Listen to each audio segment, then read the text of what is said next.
The highest praise. Hallelujah. Give him the highest praise. Hallelujah.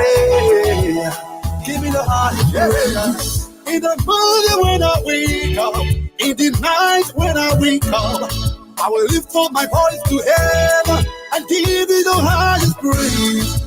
Hallelujah to my King. Hallelujah to my Father. Hallelujah to my Jesus. I bow before the throne. When I look at all the wonder and I see all the creation, the beauty of the universe, you never change. You never lie. You never change. You never change. Hallelujah to my Jesus. Hallelujah. Hallelujah. Hallelujah. Hey, hey. Hallelujah. Hey. Give him, hallelujah. Hey. The highest praise. Hallelujah. Hey. Give him the highest praise. Hallelujah. Hey. Give me the highest praise.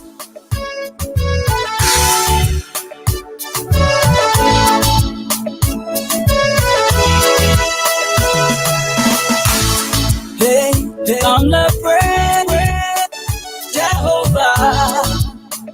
Come let's worship Jehovah. He deserves the praise. Come let's praise Him. He deserves everything. Oh, the worshiping. Oh, He gave me life. I will praise His name. I'm here to praise my God, oh, because He gave me life. Come celebrate, come jubilate, come and worship Him. He deserves the praise. Hallelujah, giving the higher praise. Hallelujah, giving the higher praise. Hallelujah,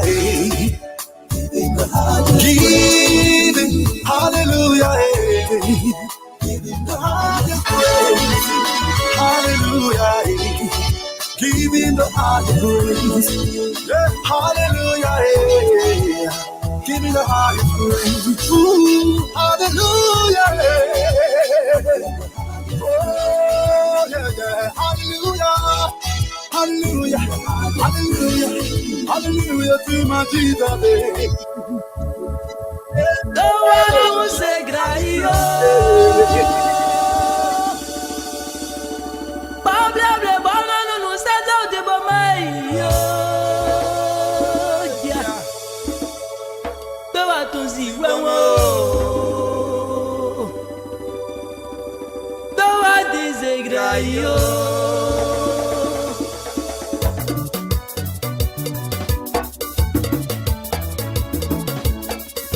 Salut à toi, Meta ou depuis Goumé. C'est Jean Caï. Voilà le morceau. You all know. You all know. You are where the you are where the don't want be mama. Don't want be mama. Don't want be mama. You know where the if I Italy you are.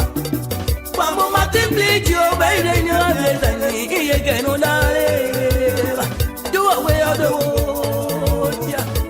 Don't I be a woman? Don't I be a woman? Don't I be a woman? Don't I be a woman? Do away the world. Even what I'm going to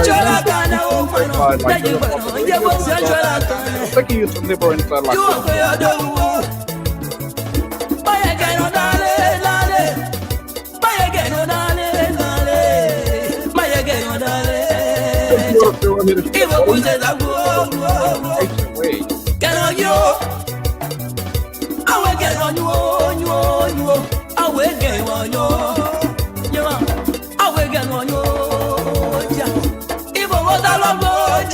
Welcome back to the a lot of Nigerians right here. So in the interest of African solidarity, now we gotta hit that.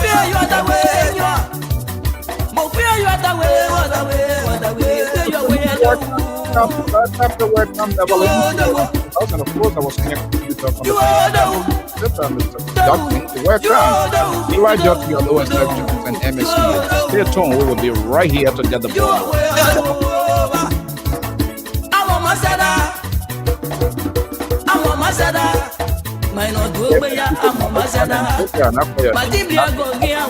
I can our man said Israel Nelly and other these great people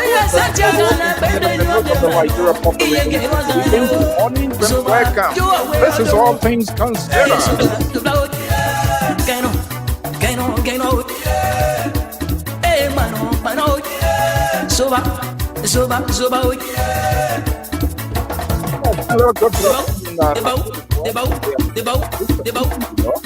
Yeah, petit bailli, l'enfant de petit Jokwe. Toujours choco. Merci, papa. Great forces of recreation. Because these politicians get more headaches, so we gotta do things for l'arrangeur ne sort pour sous. Trop fort. All right, that's how we're going to do it. We want to welcome our viewers and listeners across the globe. Thank you for joining us here. Number and so time check is 8:11 p.m. Eastern Standard Time right here from the New England Bureau. Whatever you are, we say thank you for joining us. This Wednesday, as usual, this is what we sign up for. Subscribe to Liberia Public Radio, hit on the notification bell, and then there will be a drop button where you're going to see all notification. It's what you want to highlight. That way, once our program is airing from the USA from inside Liberia with our folks, you'll be right on top of the dark and to keep you informed. We make the news proportional. We do not disadvantage or disproportionate news. That's what we do here, and we try the best we can to discuss it because it is you, me, us, and all of us countries. So there is no way that we can or I deceive people. However, you can disagree with our talking point, which of course you have the right to do. And we have empowered all of our members and followers to speak out on these things. Because if we don't, that's how it grows and then it cross over to national stage. And this is why the liberal progressives sometimes will go hair butting here. It's so annoying. But hey, they get a saying that say there's no bad bush for a child. He's with us, so there's nothing we can do. You have the guy he calls the CDC professor. He's here. He has a guy. He got name for everybody, including myself, and that is okay. It's not pouring no any blood out of Maine. That's part of we agree to. We can disagree on this network, but we don't take anything personal. And that's what the media is all about. Welcome. I'm Alfonso Zayn, sort of the Liberia Public Radio and LPR TV. Let's get the ball rolling.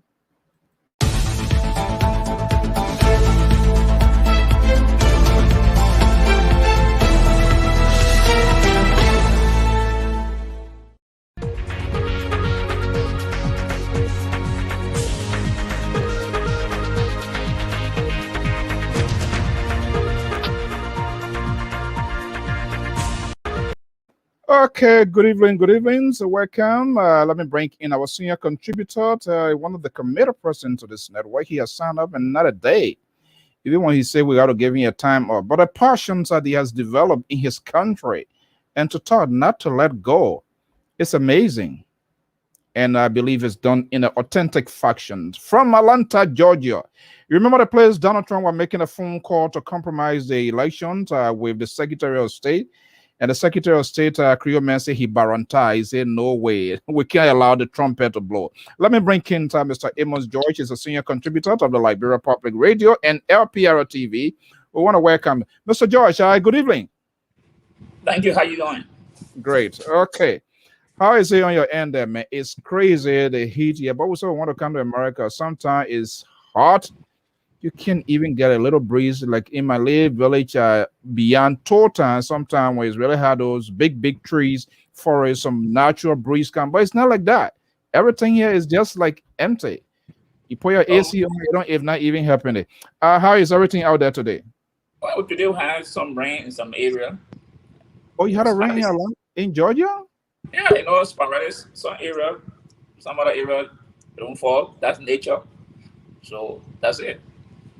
Wow. Here we go. Bridge over troubled water. Do you know what I mean when I say bridge over troubled water? Saint Block told. Oh, okay. You understand the core of this network. That's one thing I like about you. Here we go. The most liberal progressive. There's a name for everybody. Everybody. Okay, gentlemen, good evening, welcome. This is the commitment we all decide to do, and we can agree, disagree, but it's part of what we always sign out to do. So we're going to be getting this talking point going. To right away, and to all our folks, viewers, listeners, wherever you are, thank you for sharing your May week with us. You're in school?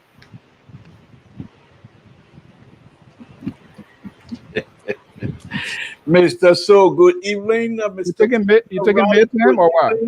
Don't you think it's kind of earlier to start the show trying to provoke the liberal? And don't worry, like I told the folks last time we were here, that tonight is going to be a little bit different. It's going to be hot. It's already high here, so please, I don't want to go beyond that.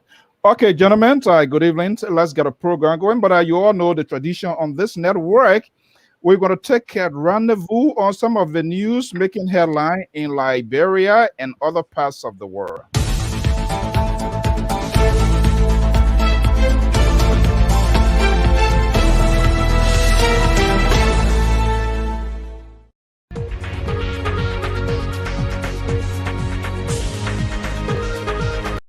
Okay, as usual, with the crew on board here today to make them feel part of the process and in consent with what we do, let's take a quick review on some of the news making headlines across the globe and other parts of the world. Here we go. Afghanistan's Interior Minister revealed plan to push back Taliban. You know, the withdrawal of the downsides of the U.S. troops from Afghanistan. Now, the Taliban, they have regrouped, and they are carrying on onslaught, taking big cities. So the Afghan Interior Minister has revealed plan to push back Taliban in a big military offensive plan, according to the leaders in Afghanistan. Canada violating international laws by selling arms to Saudi Arabia. These people that make the laws and they violate it. And believe me or not, we just want to talk about it. These major cable news networks going to talk about it. It's going to go nowhere. But little tiny countries like Liberia, Cote d'Ivoire, Ghana, Sierra Leone, then it becomes a big Pandora box. Okay. Ooh, this one here is what most people in Liberia tend or want to hear. According to France 24, latest news today, quoting the foreign minister of Sudan, Ahmad al-Bashir, Sudan will turn over a long-term serving president, Umar al-Bashir, to ICC, the International Criminal Court of Justice, for alleged crime in Darfur. You all remember what been going on in Darfur. So right now, the Sudanese government, and I believe there are pressure being mounted on from the international community. So, that's what happens. They get a parable that's saying something, maybe he can give that intro. The snail, how to give that, when it's still somewhere for a long overdue, instead of you using your right hand, you're going to use the left hand because you're sick and tired with it. That's what happens when these African leaders, when they are so greedy, until they want to act like a cockroach. Roach, you can leave the data dish in the place there. It will like all the oil, you're sleeping, you're doing everything, no problem. But guess what? It will go all in the cabinet to look for the oil barrel, and it goes in there to drink oil. And then when you come the next day, you see the legs, the hands all up like this. So they act like cockroach or roaches. They eat until they eat themselves. More than 60 killed in Nigerians in the wildfire. Ooh, oh my goodness. Wildfire, don't go down there, please. Firefighters, civilians, and volunteers are currently involved in the process to quench the fire. And report says about 69 reportedly dead. Okay, inside Liberia, the party of the Labour Progressive, Steve Zako again.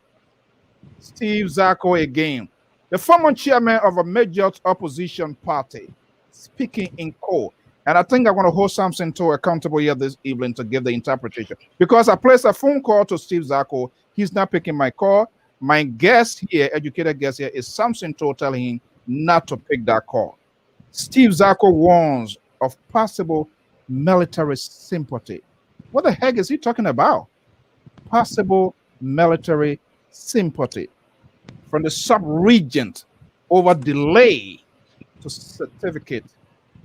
Former National Defense Minister, Republic of Liberia, Branint J. Samuka. Samuka and I work. And according to a major news outlet in Liberia, the New Dawn is reporting this evening, CPP on the brink. LPP executives square up over constitution. Here we go again, Samson Toll. Let's get the ball rolling.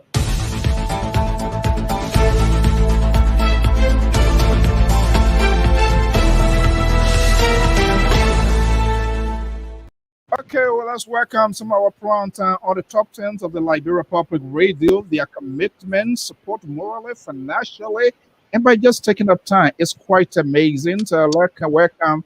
I hear a good guy, but his alignment with the Liberal now is troubling to my key. You know, he a very good guy, but I don't know where he came from and formed coalition with the Liberal Progressive. So, you know, in the interest of fairness, of your good support, we say welcome. And of course, our own sister, Omanta, all the way in Australia, this early morning is out here chilling with us. And here we come, our man, Eduardo, the man who and the professor always go head to head, but he always speak to the issue. Gentlemen, good evening and welcome to the Liberia Public Radio. This is All Things Considered. Samson told what is happening within the ballot buttons of Liberty Party. Steve Zako again. I'm going to start on this one. But besides that, let's see here. You know, the attack door, the Congress for Democratic Change, they have their own attack doors. Benevolence dictator. You know, you push that soundbite for over 2-3 weeks on here. He's out there again. And we don't know. Let me see here if it is possible for us to get this here a little bit.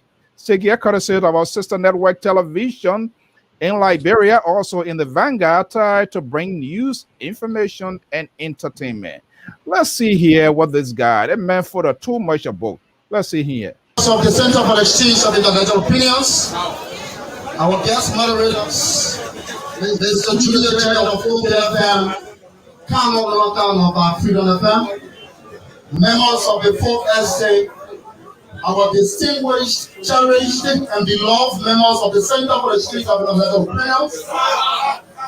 Once again, you are heartily welcome to this occasion that marks the second visitation of the Minister of Finance of the Republic of Liberia. We ask that you adhere to protocol, health protocol. Let me pause this here and let's start this conversation. I'm going to move here. Maybe we're going to come back here. Look, guys, the Minister of Planning and Economic Affairs.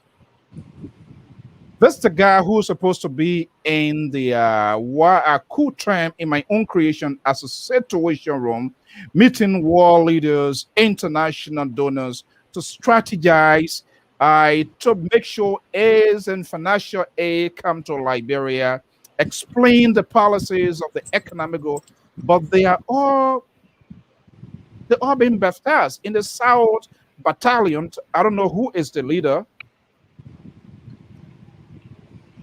What is God drinking? Wow. Every evening, some kind of drama gotta take place. Why you take that other gallon from a game, son? Wow. Okay. So yeah, is the guy there, Pa George, Mr. Toll. I don't know. But I think it's kind of working out for him. It's resonating. Is he the right guy to kind of mend those broken pieces and put those puzzles together for the ruling establishment? He's eloquent. He speaks well. He knows how to manipulate the English. He knows how to bend it. And this is what the young generations of today's world love. That just put all of the adjectives, put all of the words from an encyclopedia, put them together, and everybody going to give you a thumbs up. That's what it looks like. So Samuel Tuwe, What we're saying now is the roadmap to the 2023. Go out there, preach the gospels of what the people want to hear. Tell them what they want to hear. And I'm sitting here, I'm here watching, and I'm quite sure Dr. Weah, His Excellency, the President of the Republic of Liberia, he loves that because he likes people to speak his language. You remember Donald Trump? You either part of the Trump car or you exit. That's it. So this guy is up there. What you gather from that today? I try to get over it, but I find it very difficult. Good evening, Mr. Tool. Why are you calling me Tool? No, I started speaking to Mr. Tool. I don't know you. I said, Mr. Tool. I said, good evening. Why will you speak to Tool first? I facilitating this project. What? Wait a minute. Are you crossing over to the? You allow this guy to win you over? Go ahead. No. You facilitated, but Mr. Tool is a bureau chief, the West Coast. So why we want to give him that honor? Go ahead. It's not working for me this evening here. Mikey, Okay. It is your fault. Go ahead. Thank you. But you know, Samuel Tour and Nathaniel Mange, I just like I laugh. I watch, I think almost 75% of his deliberation. But one question that maybe they did ask at the end of the presentation. But to me, only one question I got for Samuel Tour. Let's hear it. Where are the jobs? What you're seeing there, is that translating to job creation? No. Nothing there is translating to job creation. And nobody did even ask that question, because that is the key. J-O-B. To any success in any country, job is the bread and butter issue of the people. You talk about harmonization. What did they create? Did they create job? No. He said they added 6,000 to the government wage bill. What are the areas of 6,000 jobs? That government doesn't create job. So what they did there was just put 4 or 5% one room to do one job. It means that people are not doing anything. And this is why the labor don't like about someone else. I am a Democratic conservative. I don't believe in big government. All these people that have 6,000, if the figure is correct, wherever did they put in? Putting 3, 4, 5 in one room to do one job. Where's the government resources? They should have taken that money to empower private people to create jobs instead of putting 6, 7% doing one job. Where's the government resources? So I don't know this guy presentation, what they meant. So the harmonization created by GOL, it did not meet your criteria. Is that what you're talking about? No, what they meant. What's the impact? You said the harmonized salary, you added 6,000 jobs. What area? You just put people on the payroll to get free money. I never saw you one day talking anything of this government. What is the point? They meet you a job, or why? You were one time seditions and certain things didn't work out, or was that the case, or what? Let me say this. Never have I ever pledged direct or indirect support to CED. 2007, I was in Liberia when the campaign started. I did ask people, what do you see in this man that give the courage to support him? Who is the man are you referring to? President George Manneh Weah. I asked many people. This guy? Yeah, that's a guy. That's the president. I was up Broad Street. Snapper here sitting out there somewhere, ain't one to get to. Asking people. Someone told me, oh, they brother not from here. He come from America. They eat Burger King. They get tired of what they can't answer kind of question. Yes. But I told him, I said, Creole men say that Belleford are doing so. Yes. I said, one day, you'll realize what I'm telling you. And it was just a simple question. I asked him, I said, where did Joe Weah grew up? He said, well, where the other man coming from? Okay, let me hold you there. So, because this guy in the tendency of filing protests without any cost attached to it, I'm sick and tired of that. Because the next thing you gave George, Imo Joy 5 hours, 10 hours to talk.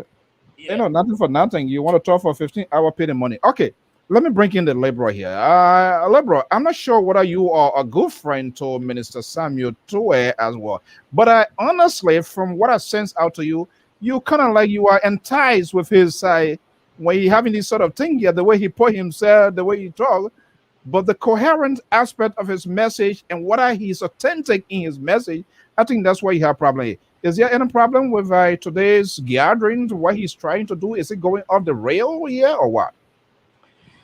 Thank you, Mr. So, and good evening, center right and far right. Good evening to all of you. Like I said, I am here as a counterweight to both of you. I don't agree with you many of the times, but sometimes we just have to express ourselves. This is laughable, center right, Mr. George. This is laughable. For you to come, first of all, both of you, he's not this guy, George Manawia. He's the president of the Republic of Liberia. Dr. Weah, he's our president of the Republic. He was duly elected, 61.5%. So if we're making reference to this young man, let us call him a Mr. President. Dr. President, Dr. Weah, if you don't mind. Then let me just set the record straight on both of you. He's not this guy, George. No, he's the president of the Republic of Liberia. Joe Biden, president of the United States. No. Joe Biden is Delaware.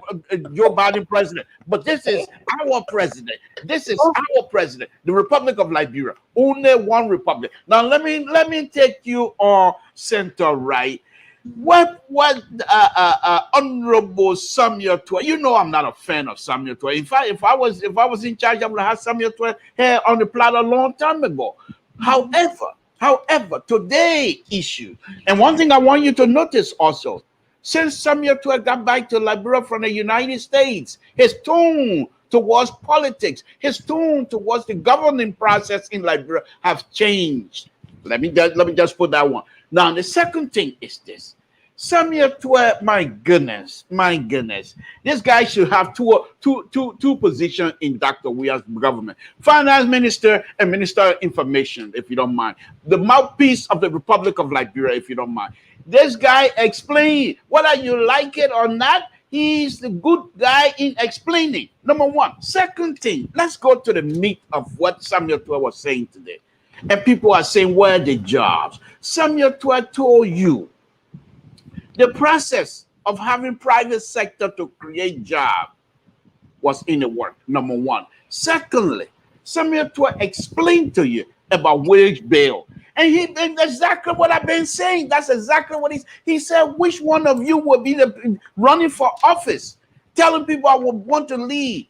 And if you get elected, then you say, I'm not going to employ people. That's not possible. And so Dr. Weah and his people, they went and employed people to work. Now, when they did that, their wage bill was higher. So what did they do? They decided, okay, everybody that making X amount of money, we're going to even it up. That's a way to go. I don't mind that. Now, what Samuel Tue have done to us tonight, this evening, actually, what I really, really do appreciate is the fact that, and I'll be talking both sides of my mouth here, that I do, and I do it well. One of the things that I enjoy is Samuel Tue. This is the second time that I've seen him going out among the young people and making his case.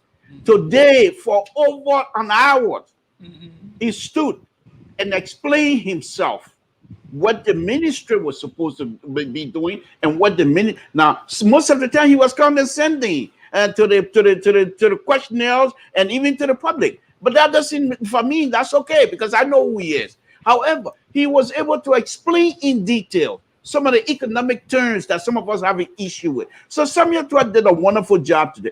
However, like I said, I'm going to be speaking both sides of my mouth.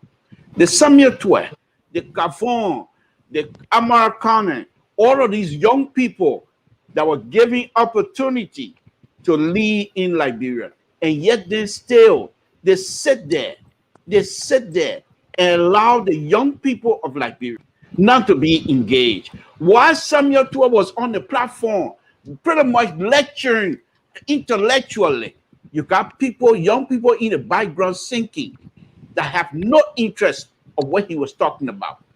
They were just there to sing. Why was it? that he couldn't say to those people, I am talking about your future.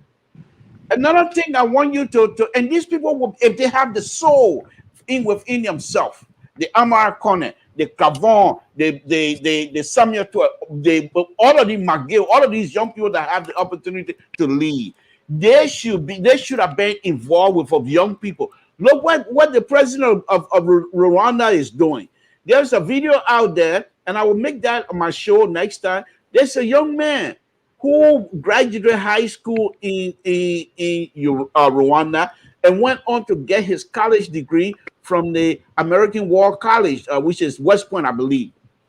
Not only that, he went back home and he was giving up stage, a platform to tell his colleagues, the young people, that your mind should not be wasted, for the future is in our hands. Those people, those sedition, those sedition, wasted sedition with your mind for the future. What were they thinking? Were they listening to Samuel 12? What was the reason of saying, Saul, Saul? This is ridiculous, disgraceful. And these people, the Samuel 12, all of those people, the young people that have been given the opportunity to lead, if they have the soul, they will be embarrassed. And in 10 years from now, they will look back at their position and be ashamed of themselves. Woo. Okay, let's see here. In the house is senior contributor and also a strong ally and supporter of the tripartite government of Dr. George Manawia. George Widow is joining us this 5 morning in from Australia. Mr. Widow, good morning and welcome. Yeah, good morning, Mr. Su, and good morning, Pa George and Mr. To. I'm so happy to be here.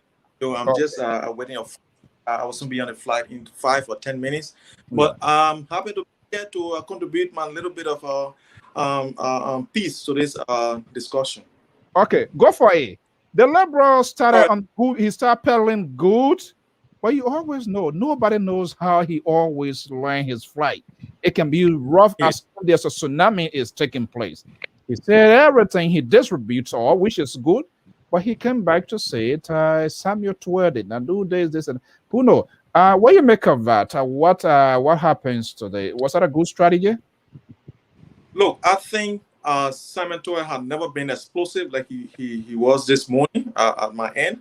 I think it was welcoming. What I want to say to Mr. To is that let us discuss the message, not how people react. Look, I can say anything and I don't control who react to it. Some people might react to it with insults, others will react to it with claps. And whatever it is, the message, the content is what we should be dealing with. I think the minister was on point. And when Pa George also said that the harmonization was not effective or what he was thinking about, I found it baffling because that's why actually I think you saw my comment. That's why I decided to come in, because I decided that it was a disservice to the Liberian people if Pa George is insinuating that 6,000 people maybe remuneration or salary got reduced while 1,500 people salary went up. I think that is a very good initiative by the government. I think Pa George needs to look at economic indicators and what these things do to employments and the opportunity that exists. Look, he said it quite well. The minister said quite well in the speech. What he said the president will never look at people to lose their jobs. So what can we do to keep people in jobs than laying them off and going home hungry? What can we do? Harmonization is the best thing that happened in Liberia for the past 100 years. So I don't know why people try to distort the information by saying it did nothing. It did something. Look, why is it every time we have to go to Ghana to hospital? Because Ghanaians pay their doctors good money. So even different countries, different nationalities go there to work as doctors. We used to pay our $700. In Ghana, they are in $2,000, $3,000 a month. Why you think a Liberian doctor will sit in Monrovia and make $700 and then a Ghanaian doctor is making about $3,000? Why wouldn't he go there to work when there's opportunity? That's why the brain drained Liberia. So what the president did, the initiative that he did to encourage doctors to stay in Liberia to treat our people who are dearly in need of this set of services. I think it was a really good thing to do, and I think we should applaud that move instead of castigating or trying to undermine the effort that he's made. Okay. Okay, let's welcome in the house the professor near the capital of Washington, D.C. Now is here to back his Allah. I'm talking about Professor Asese Laboza. Zawlo is an activist, a long-term advocate, one of 2 major schools in Liberia. Is joining this forum from Baltimore or Maryland area there. Welcome, Professor Zawlo. Okay, yeah. To that, I know you want to respond. Pa George, please. I want to be coming to you here.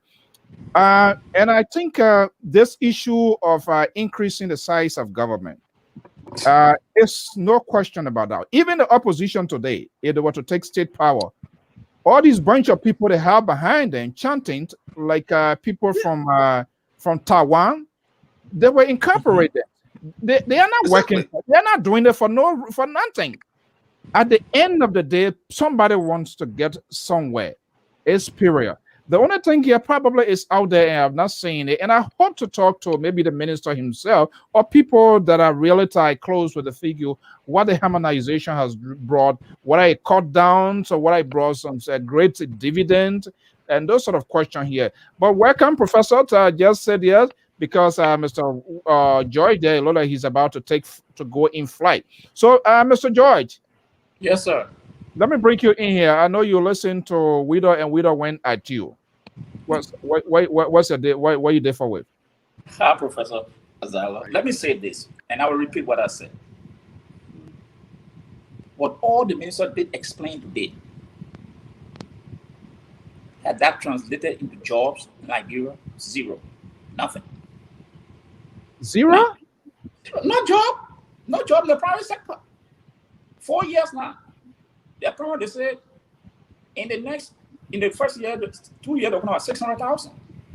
The government can account for 10,000 jobs in the private sector. It's dead. So, Minister of Finance, he talk about harmonization.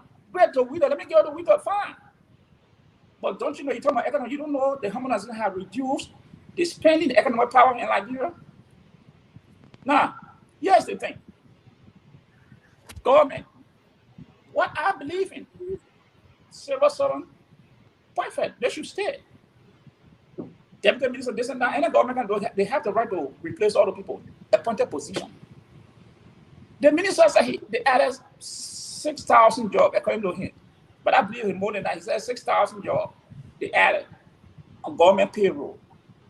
But the minister did not tell you the areas that those jobs were added.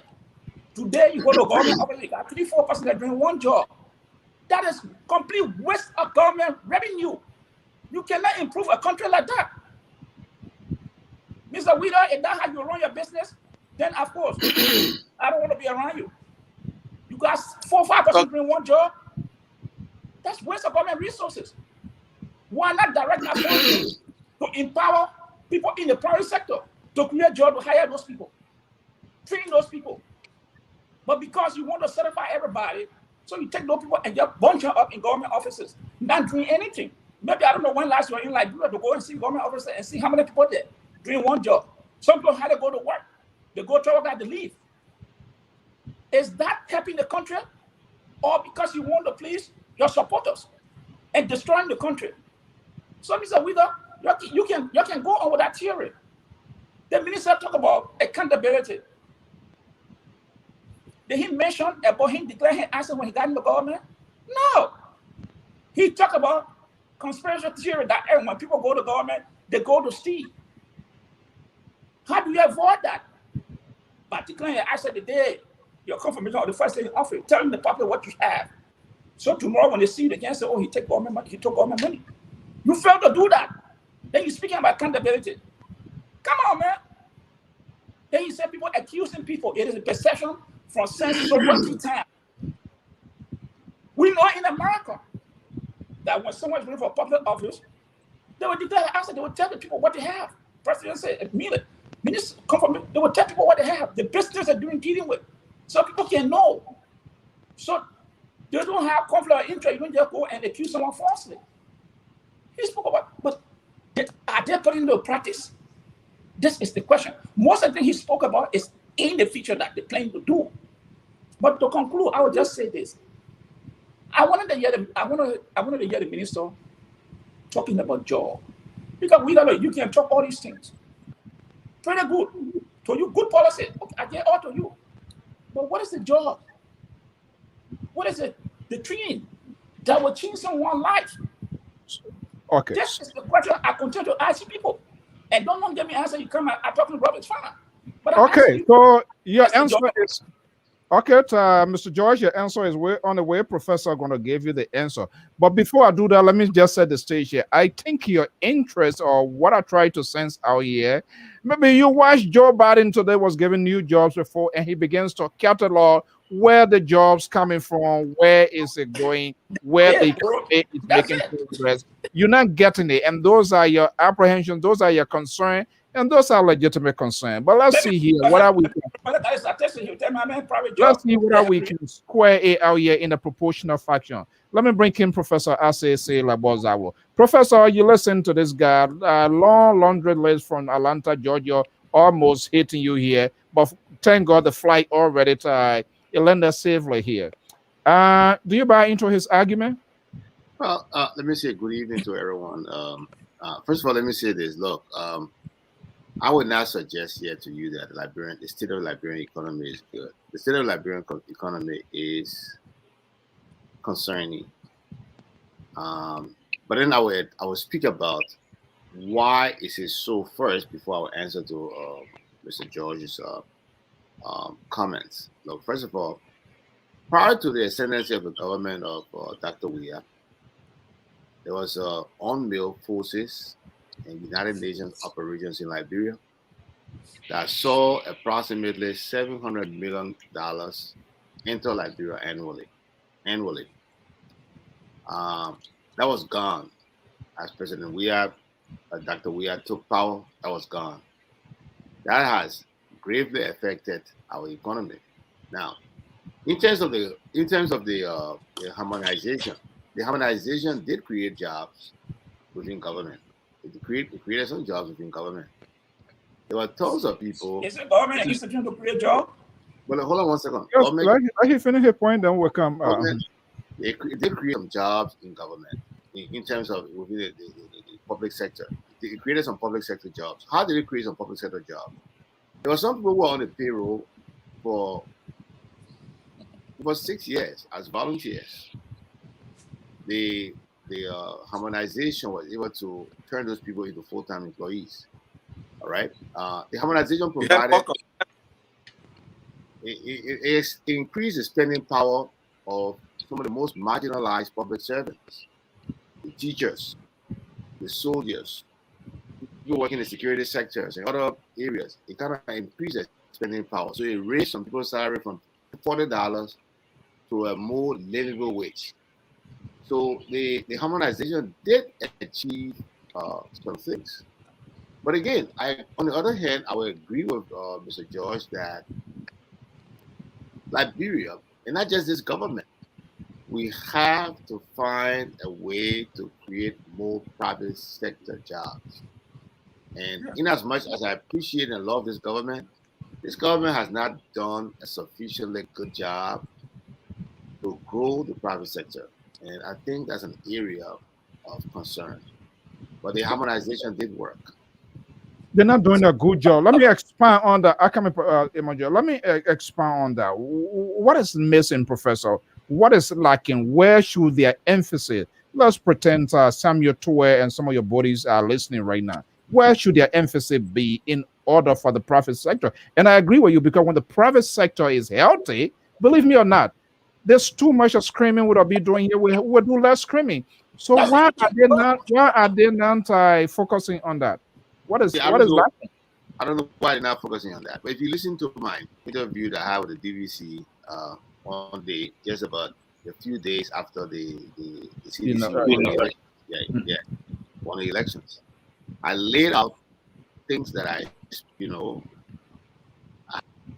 our government was going to do. We're going to invest in agriculture. We're going to invest in light manufacturing. and begin to add value to agricultural products, the agri industry. Look, my son, he's majoring in business. And one of the things he tells me, he doesn't want to work for anybody. So he's doing his own business. My son came to me with a simple idea. Toilet papers. Just toilet papers. He was thinking about going to Liberia to produce toilet papers, just not for Liberia, but maybe for a couple of West African countries. Our government needs to set aside annually a certain amount of money. I know Mr. Tua is going to tell you, say, where do I find it from? But we need to find places we can find it from that will begin to bring some assembly lines into our country.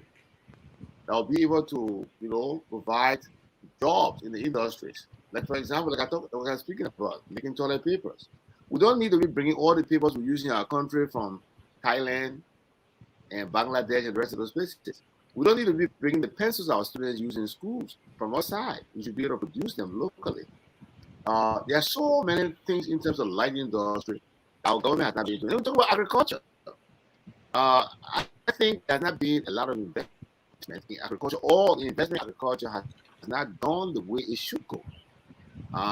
We have not seen any kind of spike in agricultural productivity in the country over the last 4 years, and that's concerning. That's where I think we can make the biggest noise. We can create the most jobs is in the agri sector. Look, if the government was to invest in nuclear farming in the different counties and have these counties on competition, it's already going to happen.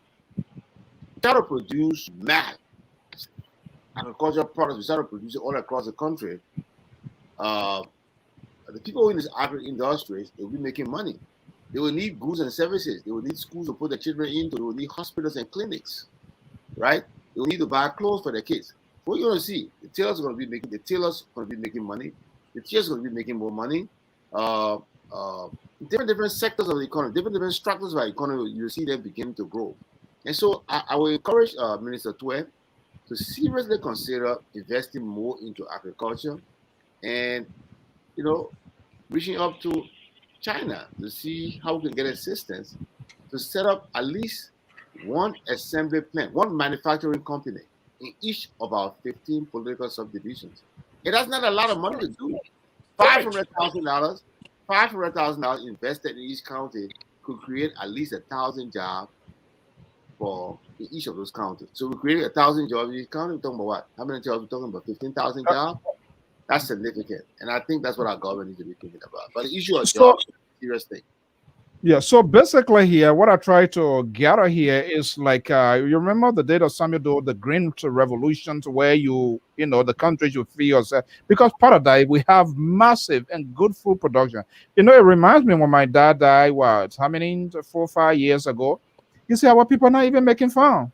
Nobody going in the bush again. The only thing you see people with cell phone hanging on their head, ringing all over the place with funny tune. To the extent when people die, everybody's swinging their arms. The only thing you see in their hand is they come with their cell phone. When they cry, when they hear phone ringing, they wipe their face, they go and answer the phone. Yeah, we on the mat. So people are not making fun. So that's why the hunger. And I think that's a very good point that you strike. Amos George, you want to respond to that? So I will go to the Liberal. No, I want to know, and professors, I don't know this. Government should not be in the business of creating jobs. It's not. They can facilitate. They can create the avenue. That's government responsibility to create the avenue, and then the people in the private sector take over, create the avenue. This government is not doing it. Your president said that Liberia will not be left on the side. There will not be spectators. How much money they have put out there how much money they have put out there? How much money they have pushed out to the business people? Nothing. You saw a tip just last month. People talking about waterside, they're interviewing people, how they have been left alone to struggle on their own. Then, look how criminal money these people are. They're all black. What they did, the national leader went and changed languages in the all black. The original 2014 or 13 said that 5% of the investment from the all black should go to Liberians. They went and said, last year, they changed the language. They say Liberian business people, Liberian business men, born Liberian business people, they are the only person should receive the 5%. If there's an oil come to any oil exploration, 5% should go to the people. whereby the original language said everybody across the board. So it means that the 5% they will establish a fund where any Liberian wants to engage in anything that qualifies can go and get it. But instead, what did they change it? They said only the best of those people. This you talk about national resources of the country. Why you want to limit a certain group of people? Okay, So let me know. Have the money to go in that area. What will happen to the rest of the people? Okay, let me so I'm about to leave. Can I just make? Yeah, yeah. Okay, we don't respond. Now I'll go to the Liberal. Thank you. But Peter, but George, you have a very good point. You know, we all want the best for Liberia. But let me tell you something. Barack Obama said something when he was inaugurated. The first trip he went to France. He said, this is what he said. He said, if a CEO makes more than an employee makes in a day, he makes more money in a day than an employee can make in a year. He says it does not create equity. He said it does not make that employee to be a cool customer of the business. You see that? Of the company. Because you see, everything is interconnected. If I work for this company, the company is producing maybe air conditioning, and if I don't have money to put air conditioning in my house, that company, loses that particular customer that should have been able to buy. The minister of Liberia, can you compare the salary with that of the office board? Is that equity? But George, can I? Let him finish your point, then. Yeah, I just bring that question for you. That argument is very elementary. I say that because there are disciplines. Barack Obama did not say. You spoke about CEO. Mr. George, let he end his point, then we will have so do it. We don't go ahead. Barack Obama did not say that the CEO could make the same money like the janitor. No, that's not his point. His point was addressing equity. That means enabling people. That's what he said, and that's what humanization did. It enabled people. And let me tell you, if you want to, the little economic that I did in school, if you want to create economic activities, Mr. Widow, let's be a little bit concrete here, or instead of being abstract here. Where can you point out one or two places where that harmonization enable people? Okay, let's take for instance what the minister said. The minister said an immigration officer who was making $50 is now making $50. You know what? He got extra $100 to spend in the market in Douala. He got extra $100 to spend to buy things for his children. And guess who gets the money? The business people Hold on. Let's do it one at a time with 1 hour. Hold on 1 second, Mr. Joy. You're going to make a point. We want our audience to also flow to get a takeaway so they can get a mixed signal here. That's it. We don't want to be like the other people where when they get a crap or fighting the kingdom. Let's Without land his flight, and then we can go ahead. Yeah, Without. You are talking about immigration. That's the thing.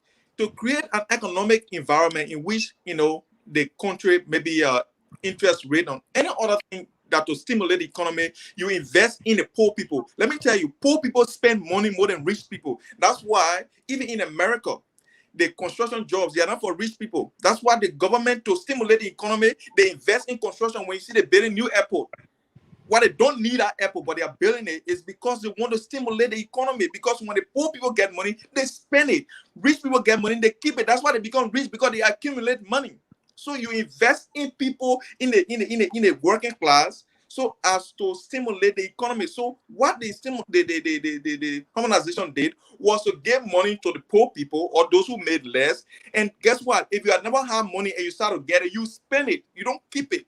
That's what it is. That's that common economic theory. People spend money that they don't have it and they just got it. The hype that it brings to them, they spend the money. So you create economic, vibrancy by doing that. I think that's what they did, and I think it was great. Look, thank you very much. I got to fly now, so I will leave. But George, that's my idea. So please, I will leave it in the capable hands of the professor, because and I trust. Why you don't want to leave it? You want to leave it with Blagu? No, Blagu can go to and go down. Okay, that's our man Joy Whether he gotta go to work. That's okay, understandable. Okay, so let's now we for equal no parting. Okay, the liberal. So thank you very So, much. okay, let me get this bullet point question here. Mr. George, I kind of touch on the here. You say that's not a work of the government to find job. And one of our learners, Mr. Zilis, also pointed that out, and many others. All you need to do is to create a plain level field, make the conditions attractive, create an attractive condition, make sure that you create an environment where investors will come. If they even learn into RIA, don't wait to see what other person is in code and then you say, oh, this man has a business tycoon. He's probably wear t-shirts and do. Don't be asking for unnecessary things. But those are tough components that we can't say. Those are lifelong things there. But the question here is GOL doing enough to create that environment where the private sector will grow? Thank you, Mr. So I just want to point out some observation. I think Mr. Center Right, Mr. Amos George is on fire tonight, and I think if he can carry on like this every time we come on the show, I think we will do well. I like the energy he has. I'm not too sure how long this energy is gonna last tonight, but we're here to see. We'll see. We're gonna be here for another hour and a half. Let's see. But anyway, let me say this, and you know me, I'm not here for CDC, turning sedition. I'm not here to back them up, but I'm here to be truthful. Whenever the truth is there, I will say so. There are a few things here the minister said today. One of them was this, the harmonization issue. The point he made was this. Look, when we came in, first thing he made it clear to every one of us. You don't expect the government to run campaign, people running all over the mud in the mud. Oh, yeah. Government. Are you talking to me, Mr. So? No, I say yes. No, go ahead. Go ahead. I'm not interrupting. Go ahead. Well, please don't cross it over to me. I'm way here in the East Coast, please. Okay. So anyhow, the minister made it clear that look, after the election, the government having won the election on the backs of so many, they're gonna have to give them jobs. You can't say we win now, we're not going to do anything. So what they recognized, the president recognized, he said, having given these people jobs, there was not enough fund. So what did the president and the finance minister decided to do, he said, was to say, okay, you who secretary making $3,000 and a medical doctor making $700, is that fair? And they go on that to say those who are making much more then the other people we have to sacrifice. So the analogy he used was, if there's a row here, one row going that way, the other one going that way, but they're all coming together at the end. But one of the row has leopard, lion, everything. You go there, they will eat. The other one have other animals. They don't eat, but they're fighting. So the president who was leading the group has a choice, and he told the Liberian people, say, I will take you. However, at the end of it, if I do well, praise me. If I do wrong, criticize me. And the president made that. So he decided to go with the harmonization process. In the process of that, the folks that were making 7,000, 8,000, they brought it down, including the legislature. They brought it down. Whatever money that was left over, they took it and applied to those that are just coming into the government, number one. Second, those who were making less now are making a little bit more. So he's saying that what will you expect? What do you want us to do? To come in here and say, because we don't have the fund, therefore we're going to cut people off of the salary or off of the payroll. Those people you're going to cut off of the payroll will no longer have money to feed their family. Which one do you want? Do you want us to go ahead and cut these people up or bring other people on and bring the salary of the people who was making much more, bring it down to a manageable? That's the liberal way, by the way, if I may add. Bring the money down a little bit and let's share that. Another thing he said that was interesting, Mr. So. He said this government, in terms of investment, Liberian government and Liberia as a whole, the country, according to in the West African region, has the lowest amount of investment issue. In other words, he said Liberian government pay more for people to come in to invest than the other countries combined. However, they're finding out that the investment they're putting in for people to come to invest in Liberia, give away, is not benefiting them. So they're going to have to change strategy. So I think the minister, well, I don't agree with him. He's, most of the time, Professor Sorio, most of the time condescending to people view and what have you. I don't agree with it. But his way of explaining today, more than an hour for this man to stand up and explain to people. Yeah, you can say, oh, he's sweet mud. Well, if he's sweet mud, that means you're enjoying it. You're enjoying what he's saying. That's why you say he's sweet mud. But even if you don't agree with it, but to come out to explain in that term, I really, really do appreciate it today. What I don't appreciate is the fact that and Mr. Widow tried to downplay, I thought it was very important. While he's lecturing, and I really enjoyed that, going among the young people, and you have two guys, also young, were asking some questions. Even question like, where you're getting money from to build houses? Yeah. He responded to that. People see you're taking Liberian government money. So he said from time immemorial, every time a government, we are not trusted. Government or politicians are not trusted. So people will build, and if they think something else, we have rules in this country, he said. Now, the other thing is, when he started lecturing, what I differ with him, and that's just substance, okay, in terms of production or in terms of what came out of that conversation today was genuine, I believe. But what I don't like is the uptick. In other words, while he was lecturing to the young people, you have another group of young people sinking. I think Minister Tua should have taken that mic and turned to them, go walk to them and say, either you guys sit down and listen or you get out. This is not time for CDC battle cry. I'm trying to tell you what your future going to look like.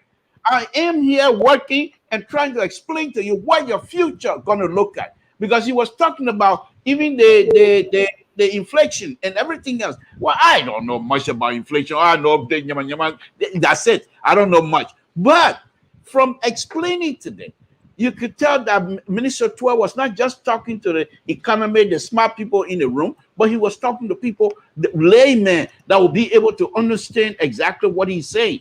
So I think overall, we shouldn't come here. He even told you that it is not the government that produce work. He said that. He said that. This is another thing he also pointed out. He said, look, there are two group of people right now that are coming to my office. One is the group that was supporting. We're saying people who try to produce things in this country, their taxes and everything else will be reduced. And those who continue to import, their taxes will go up so that they will be afraid to import and try to produce it here. But he said he's seen people come running to the office every time. He said, we can't do it because we try to import. And so he said one guy went, he said, no, go and bring all of your people so we can sit around this table and explain to me why you think that we should always back you to import things that we can grow here. And so why you want us not to, this is, go and read and listen to the tape. Why is that? Hold on, Mr. Josh. Hold on, Mr. Josh. I know you're on the road, but just give me a break. So why is it that you want us to support you to go spend money to China, improve the Chinese economy, whereas there's people here in this country that want to produce in this country, and you want us not to support them, rather to support you? Bring your people here. Don't come by yourself. Bring your people here, and let's have that discussion. I think if the minister was here, I think if the minister was Mr. George Bell going on for almost 15-20 minutes, you didn't say nothing. And you have the professor speaking. Hold on, Mr. George. You have the professor speaking for almost 2-3 times. And this is my second time since we've been on here tonight. So please, let me make my point. And Mr. George, you have... Hold Mr. on, George, hold on. You have somebody who is backing you, who will let you run away with anything here tonight, or you've been doing so far. I just want to point that out. So finally, Mr. So let me point this out to you. Mr. Tua, what I don't agree with him, where are the jobs? He explained that. So today, I gave Mr. Twe an A. No question, a straight A. Okay, let's give Mr. Twe a. Let me come to the professor. I'm going to come back to you, and there's a reason for which I'm going that. Professor, you you heard the liberal. So, is there something now, GOL? Is that something they should have done a long time ago? Was the explanatory part of this whole harmonization process what it did for government? And of course, there's some sort of logic inside. No, any incoming government wants to create instability in the sense that, okay, because you want the economy to boost, I will fire people. I will let people go out of job. In the early stages of your government, that's you're calling for civil disobedience. So they were strategic and very calculative in doing what they were doing. However, it was not adequately explained to the Liberian people. Look, we are cutting down job. We are creating this we are bringing these harmonizations into process.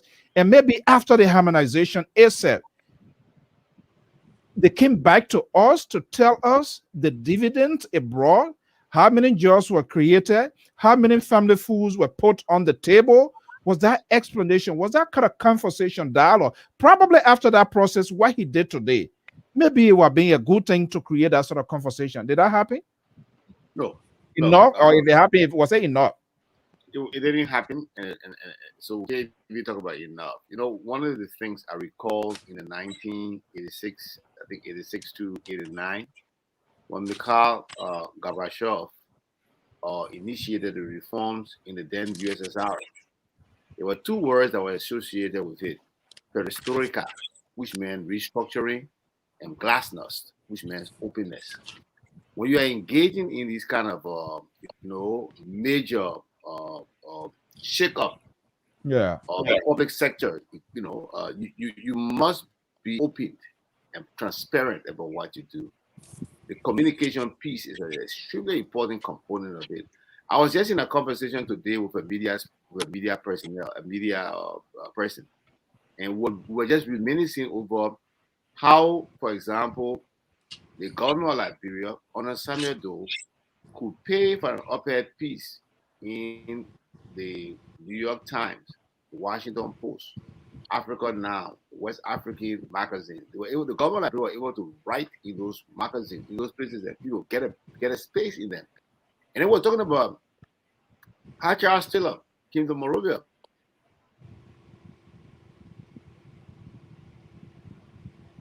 And established a newspaper journal at like $100,000. We invested in publicity. Our government, one of the knocks on it is that it has not invested sufficiently in the communication aspect. That is something we need to seriously consider. See, for example, taking up he's a good job he's doing. He's taking up more of a social, providing information more on like social issues. And you see that a lot of people are gravitating to him, trying to listen whenever he comes on to see what he's doing. I think if the government information machinery could begin to communicate government policies better, that would be good. Now the problem is, can they do it? I seriously doubt that the Minister of Information can communicate government policies. I mean, this present Minister of Information, I doubt that he can seriously do it. They even when so those are the challenges we have. What's such your apprehension? Why? What's such your apprehension? That you say you doubt. Why? He doesn't have.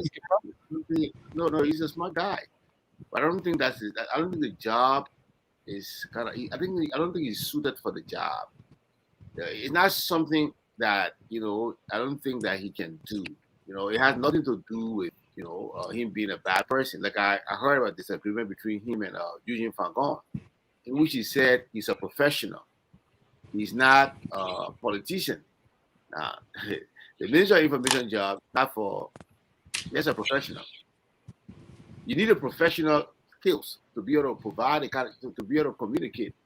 But you gotta be a politician to hold that job, because you are the key spokesperson for a government that is engaged in a major policy reform in a country, you got to be able to communicate, and that has been our Achilles heel. Our government has not been able to communicate very well what it has been doing and what it has not been doing. They haven't been doing. And you have said that also, Mr. So. You said that, and I've gotten, not to boast of myself, but I've gotten a lot of people who called me, send me email, and asked me, why is it that you are able to say, I mean, a lot of the things the minister said today, if you follow it, you go and play some of the things I've been saying here on some of the other media I've gone on, platforms I've gone on, you're going to see that I've been saying the same things. And people have called me to ask me, but why is it not coming from there? Why did I say it this way? And I think that's what we're going to do better with. We're going to do better on that. The government has to do better in that direction. Okay, Mr. Josh, you're going to be making a final point on this one, then we can pivot to as we poke in the eyes of the GO, not really poke as we discuss in it, we'll also talk about the opposition as well. So, Mr. Josh, you want to make a last comment quickly on this? The Labour brought his laundry list to throw it out there. Praising his minister that he did A+. Good luck to him. Samuel 12, let me go to the first investment. He talked about investment. Why the people are not staying in the country. In the inception of the government, they signed 2 bogus contracts. Was nullified. Do you know that? Iboma loan. You know that? That was ratified by the Georgia government. And when the can't find it was a bogus contract.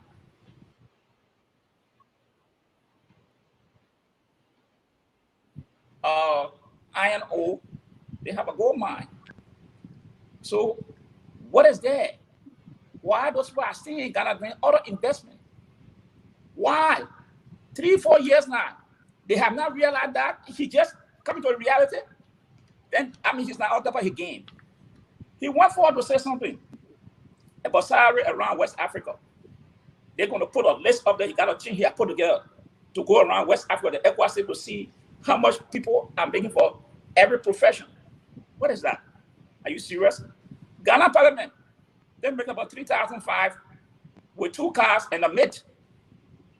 Ghana Parliament. So, no. Parliament, they make about 12 billion, which is, I think, $1,500 US. Nigeria, because you want to compare Nigeria? Are you going to put that salary to compare with Nigeria? Are you really saying something to it? This guy got to be kidding. What he wants to prove. Josh. What he wants to prove. There's no comparison in those areas. All right. When Senator realized, now let me ask the Liberal, what investment have they done in the private sector that will empower the ordinary Liberians or any investor in Liberia to start a manufacturing project? Did he tell you that? He's talking about in the future. 4 years on the we're gonna be slipping away from this. We're gonna be slipping away from this talking point here. You want to say something? I don't want to let something in people's heart. You want to make a final comment, Professor, the Liberal, before we go? I don't want to get. Yeah, go ahead, Professor. No, I'm saying I don't want to get in trouble with you, so I'll let you go. Okay. Well. No. Thank you. What I want to say to Mr. Josh, what I want to say to the center right is this: I am not here to support, nor am I here to be a spokesperson for the minister. I just truly enjoyed the minister presentation today, and that's what I'm giving that grade. Second thing is this: the minister made it clear that they have realized that importing things were not helpful because they have spent so much money on that, and so they're now going to pivot. Why will you not allow people to be involved? In other words, they move on. If they find something that is not right that they've been doing, they change. That's what you expect of intellectual people, to do those kinds of things. Recognize things you're doing that is not right. It's okay. Why don't we find other things that will be helpful? And that's exactly what the minister was saying. Okay, Mr. George, we're going to leave it here. Professor, you want to make a final comment on that? Yeah, and Mr. The Liberal Progressive is making a very valid point again. that's how, I every time, one of the things, you see, like I said, most of the things that the minister was talking about are things that I've spoken about before.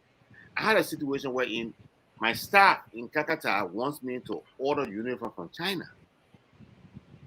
And I'm saying, I can't just do it. Why can I not do it? Because guess what?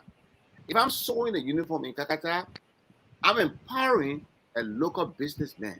He's going to be able to make money. You'll be able to send his children to school. You'll be able to take care of his families and all those things. So those are those are the kind of things that we need to be making those kind of adjustments on. But again, Mr. George is making a very important point. Our people are generally poor. Liberians locally don't have the resources to start a manufacturing business. So what is the government doing to empower those visionaries to be able to engage in the manufacturing business? Besides, too, the second point I would say, look, I have said these things, and there's an article I wrote when the government decided to create free tertiary education. There's an article I wrote. It's on LinkedIn. People can go and read the article. And I said that, look, this is a very good thing you are doing, but there has to be certain things you got to tie to it.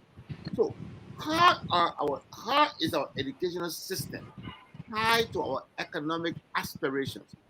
How is our education system tied to the human resources inventory and needs of the country? So look, for example, so if you want to start to diversify and engage in all this kind of manufacturing you're talking about, are our schools preparing the people who can possibly be hired in those industries? Take Mauritius. Let me end by telling you about the Mauritius wonder. Mauritius was a small, tiny country on the Indian Ocean down south in the southern tip of Africa over there, known for its wonderful beaches. And so it was very attractive to tourism. That was all, and a little bit of sugar. That's all they had to sustain the economy. They felt that was not versatile enough. So they decided to diversify their economy. What did they do? They made tailoring and sewing mandatory in their schools. And when they started to train, you could see tailors and seamstresses all across the country. They come to Walmart, they come to Target, these big companies, and say, look, don't take your clothes to China, don't take it to Bangladesh, don't take it to India and Nepal to make it. You can come here, bring your business here. We got a beach, we got a nice, resort. We got a very, and then guess what? Check out the clothes. A lot of these things you are wearing around here, made in Mauritius. So guess what? Mauritius has an economy that is almost the same, what do you call it, GDP or so, or whatever. I don't remember the exact economic terms we're talking about. Comparison with Sweden, Denmark, or Norway. Okay. So it's just to the point. Remember those days during the day of Samuel Doe Downs, Center Street, there, the military, they had a military store, they were sewing their own uniform and stuff like that. Those are things you have to. Well, folks, I'm Alfonso Z and a team of commentators and analysts from different political and civil society backgrounds. The Liberal Progressive is based in Sacramento. Amos George is based in Atlanta, Georgia. And Professor Asese Lagbozaglo is based in the Maryland, in the proximity of Washington, D.C. And I'm your host and anchor, Alfonso Z. And so let's take a quick commercial break and we'll be right back. This is El Piero TV with Alfonso Z and Soul, live from the New England Bureau of the Liberia Public Radio. In today's discussions, we will highlight high-call issues from the motherland, Republic of Liberia, and issues affecting our community. Asking tough questions is vital to me to have my listeners and viewers informed with the sole purpose of demanding answers that are authentic and meant to be head-scratching situation. Oh yes, to add pageantry to the conversation, senior analysts and contributors of the Liberia Public Radio are here to dissect the conversation. From Baltimore, senior analyst Professor Asese Lagbozaglo, CEO, Real Academy and Gideon's Polytechnic Academy in Liberia. Senior contributor Amos George is in Atlanta, Georgia, a critical thinker and critic of the GOL. And opposition to LPR TV Foreign Affairs Analyst Leo Johnson, Executive Director, Empowerment Square, based in Canada, and President, Liberian Community in Canada. And on the radar is LPR TV, liberal, progressive, and host Conversations with Sam Saint Blockul Bronto in Studio B in Saxton, Sacramento, California, is also on the radar. And of course, the doyen, former state broadcaster at ELBC and ELWA and former presidential aspirant, Republic of Liberia, James Gamian, is based in the Garden City of New Jersey. I'm Isaac Zawalo. I am an instructor here at the Arlington Career Center. I'm an instructor of mathematics. Mostly I teach the dual enrollment math classes for the Arlington Career Center. I've been here in Arlington for about 16 years. I originally come from Liberia, a small country on the west coast of Africa. It was established by free slaves from the United States. In Liberia, I'm involved with a series of educational projects. I own 2 schools, an elementary school in the capital city, Monrovia, and a secondary school about 40 kilometers outside of Monrovia in a little town where I grew up called Kakata. Well, the secondary school is called Giddings Polytechnic Academy. It's located about 40 kilometers outside of Monrovia. Now, what makes Giddings Polytechnic Academy to be the best school is that at the Giddings Polytechnic Academy, we are introduced to elective such as drafting, nursing, business, journalism and creative writing, and agriculture. That's not all. We are also having a free access to the internet, and we are also introduced to ICT, that is the information communication technology. The school is changing lives. Our parents are coming to the school and they are telling us, one, our teachers are consistently in class. Our students, the school is fenced, so our students remain on campus for the most of the day. The level of instruction, I've been told, is at the highest possible level for Liberia. In fact, it is projected that our enrollment will increase from 230 to about 500 for the next academic year. We are seeking help when it comes to technology, as I indicated. Any kind of resources that will help students to do better, textbooks, use textbooks, anything that will help ease the situation of our students. Anything will be appreciated. No, I look forward to seeing a relationship being built between the school in Liberia and our community here in Arlington. I consider Arlington my second home, and so I would want to see my 2 homes connecting. Okay, I want to see my 2 homes connecting, bringing people of diversities and different regions together. We say thank you to Professor Asese Labozalo for his extraordinary contribution to the motherland, not just talking, but I also impacting the young generation. We are about to pivot, and I'm going to ask the liberal progressive to lend me his word. He always says CDC, they will put their foot in their mouth. But for now, from what I see here, it looks like somebody, is being done the other way. The opposition is gradually putting their foot in their throat. Look, Professor Amos George and the liberal, I want to dash this one right on your lap. Give me whatever across 12:30, 15:30. It's going to do me no harm. You know that. It's not even going to move me an inch. Look, Professor, you are saying this here. And let me just go through this new beat and we're going to discuss it. Senator Steve Zacko, is he a member of the Liberty Party? The liberal? Is that your party thing? I'm not hearing you. Don't mute your mic. Yes, he is. Is that a former chairman of Liberty Party? That's correct. It's a senator for Lofa County. That's correct. Okay, yeah, what he's saying. Senator Zacko warns of possible military sympathy from the South region over delay to certificate Brandon Samuka. I have gone through this here. Look, let's have this here. I know LNP, you remember this guy, what his name, Money Packet Des Moines, the man who said when he was going to be elected, he wanted to free Charles Taylor. I don't know. That's the only thing you have to tell the people of Bond County for which he will be elected. That's crazy. That's to show how disingenuous these our politicians are not serious.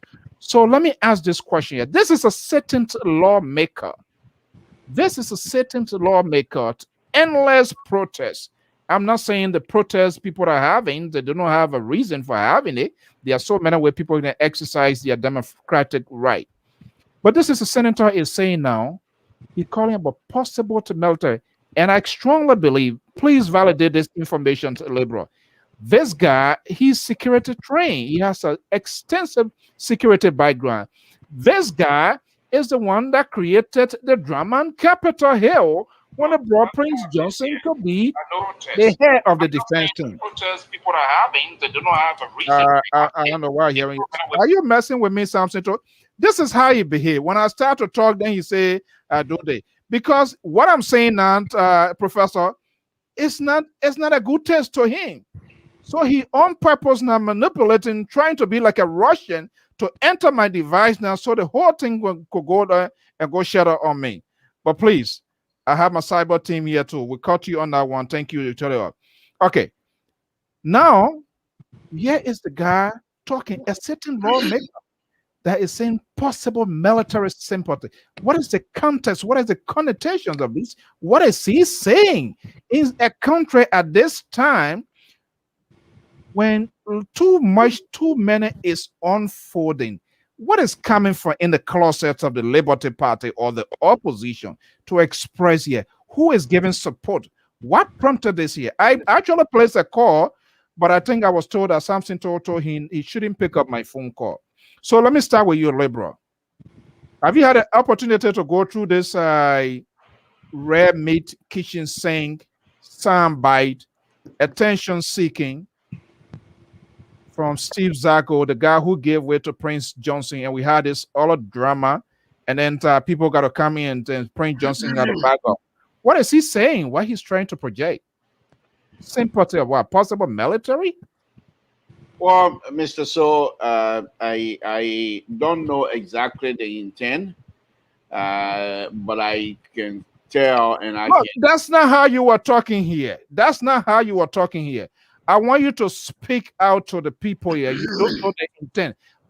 They are your partisans, so don't come. Mr. So, you cannot bamboozle me into come out here and make statement that I'm not quite ready or quite informed of. And therefore, as one of your platform contributor, I will be very careful when I talk about these things, because these are security implications involved here.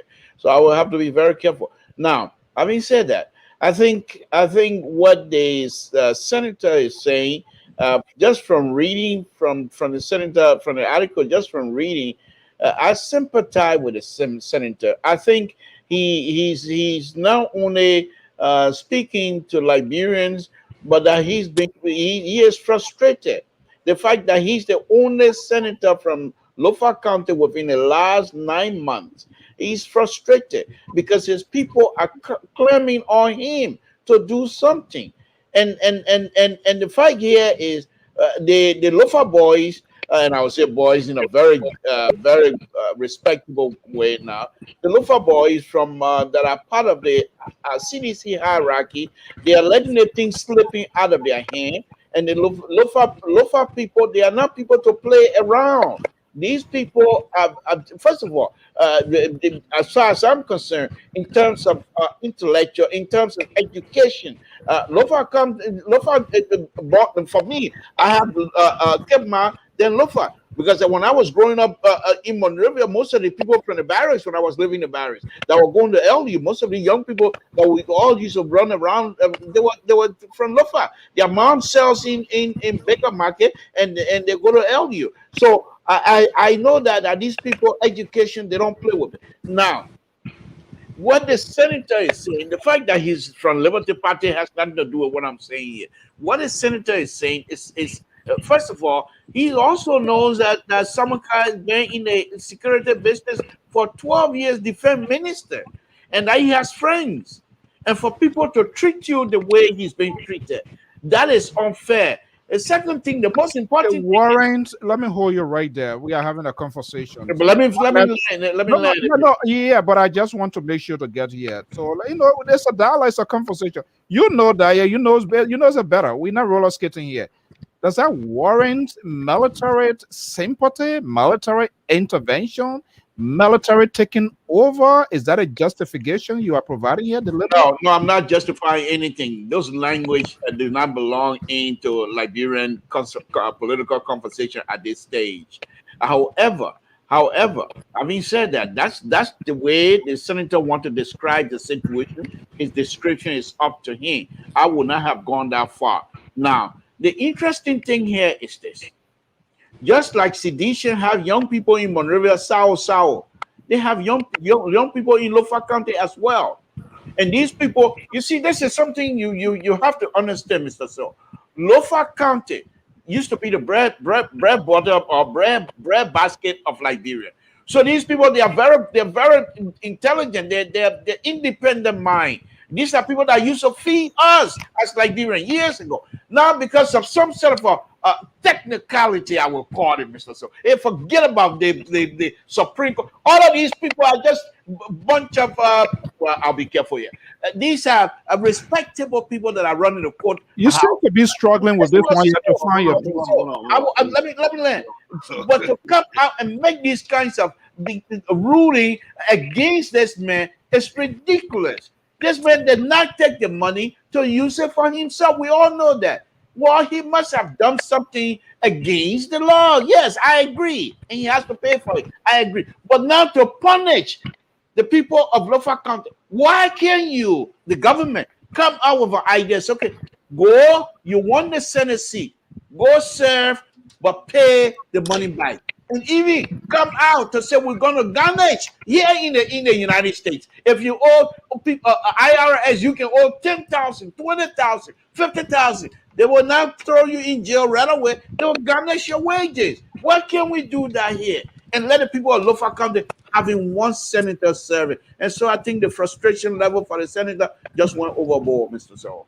Frustration level. Okay, before I go to Professor as a Liberian, as a liberal, are you prepared to denounce that as a peaceful? Far from it. I am not here to denounce anybody. He uses his words and just as his words. I will distance myself from no kinds of words, but I'm not here to denounce nobody. He is a senator and he has the right to be frustrated. And because of the frustration level, he has now taken on the Liberian government, telling the Liberian government, you got to be very careful. Because here's the interesting thing. If anything happened in Lofa County, these young people get in the street of Lofa, Liberian government will be expecting Senator Zagro to go and quiet the people out. Why would you put people in this kind of position? Because of greed, because of CDC greed, because of CDC greed.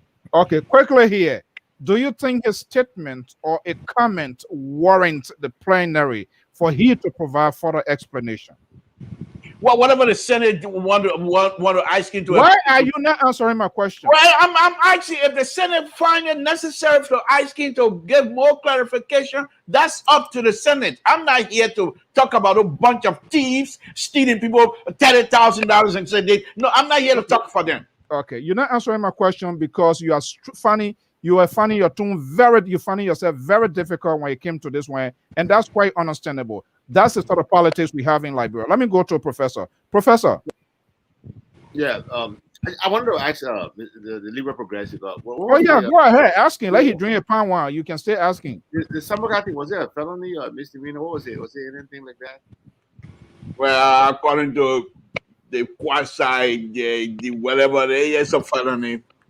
Okay, so. We gotta be very careful how we.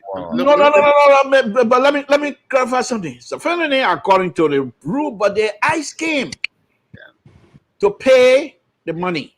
Yeah.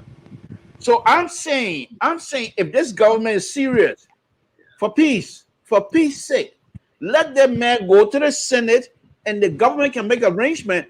Either you pay or we garnish your wages. I don't know how that was not a code ruling. I don't know that it was a code ruling, but yeah, code ruling. The same code that can't even tell the Cinco that came out, you hire came out and have the Justice Journey put perish out of them because he was a straight shooter and they don't like straight shooting. So how many minutes been talking for? But you are progressive. You just said that those people were very good people. Yeah, I gotta praise them. They're my judges.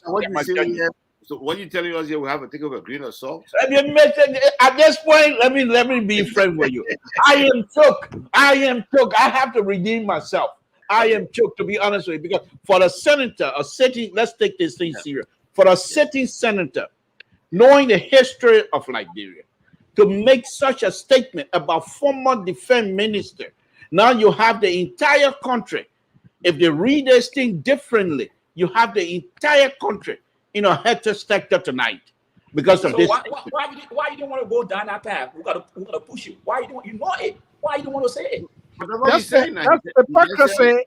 That's hypocrisy at the highest level. I don't think it's hypocrisy. You are taking a true confession. Let the professor go ahead. I don't think it's hypocrisy. He said that he doesn't like the choice of words, but he's not going to, denounce it. So I think that's fair. People have to, right to speak the way they want to speak, and they bear the consequences of the way they speak. Look, here's what I'll say to you concerning the Samoka thing. Look, I'll talk about the Steve Zago issue, but the main issue here is the issue of Brandon Samoka. And again, like I said, today I had a conversation with one of the top media personalities in Liberia, and I told him it's about time our government does what is necessary, what can be possibly done within the realms of the law to make sure that Samoka is seated. I think it's important that Brandon Samoka is seated. This is very important. That's what you're going to call on your government to do. Yeah, I will encourage them to do so. And I know this, my view, is not popular with a lot of people who are citizens and non-citizens. But I will encourage them to let Brandon Samoka take a seat. Look, it has other implications. You understand it? You want democracy, you want this continuity of democracy. You don't want any kind of breakdown in it. Look, when we send this kind of message, it could harden people who already don't want to give power out to do some. Look, the great United States was just at the verge of turning into the dictatorship, had it not been for people Pence and a few other individuals who refused to submit to Donald Trump. Donald Trump had a plan to keep himself in power beyond the time he was supposed to be in power. Most people did not expect the United States to reach to that level of politics. So if the United States can reach to that level, what do you think about Liberia? So it's a very dangerous thing to be doing. I think, there's a way we can operate this thing within the confines of the law that he will take his seat. I think that would be good. Now, let me come to the Steve Zago thing. I think it's irresponsible. Folks, I will open the lines soon. Go ahead, Professor. I think it's irresponsible. I think if the Senate can call Taras Dillon or Yeket, what's the guy's name? Yeket Koluba, for some of the things that he has been doing and calling the session, I think they should be calling Steve Zago for explanation of his statement. And I think they should take some punitive action against him. Very irresponsible, especially for an individual who I'm told have some significant security, training and experience also. That's unfortunate.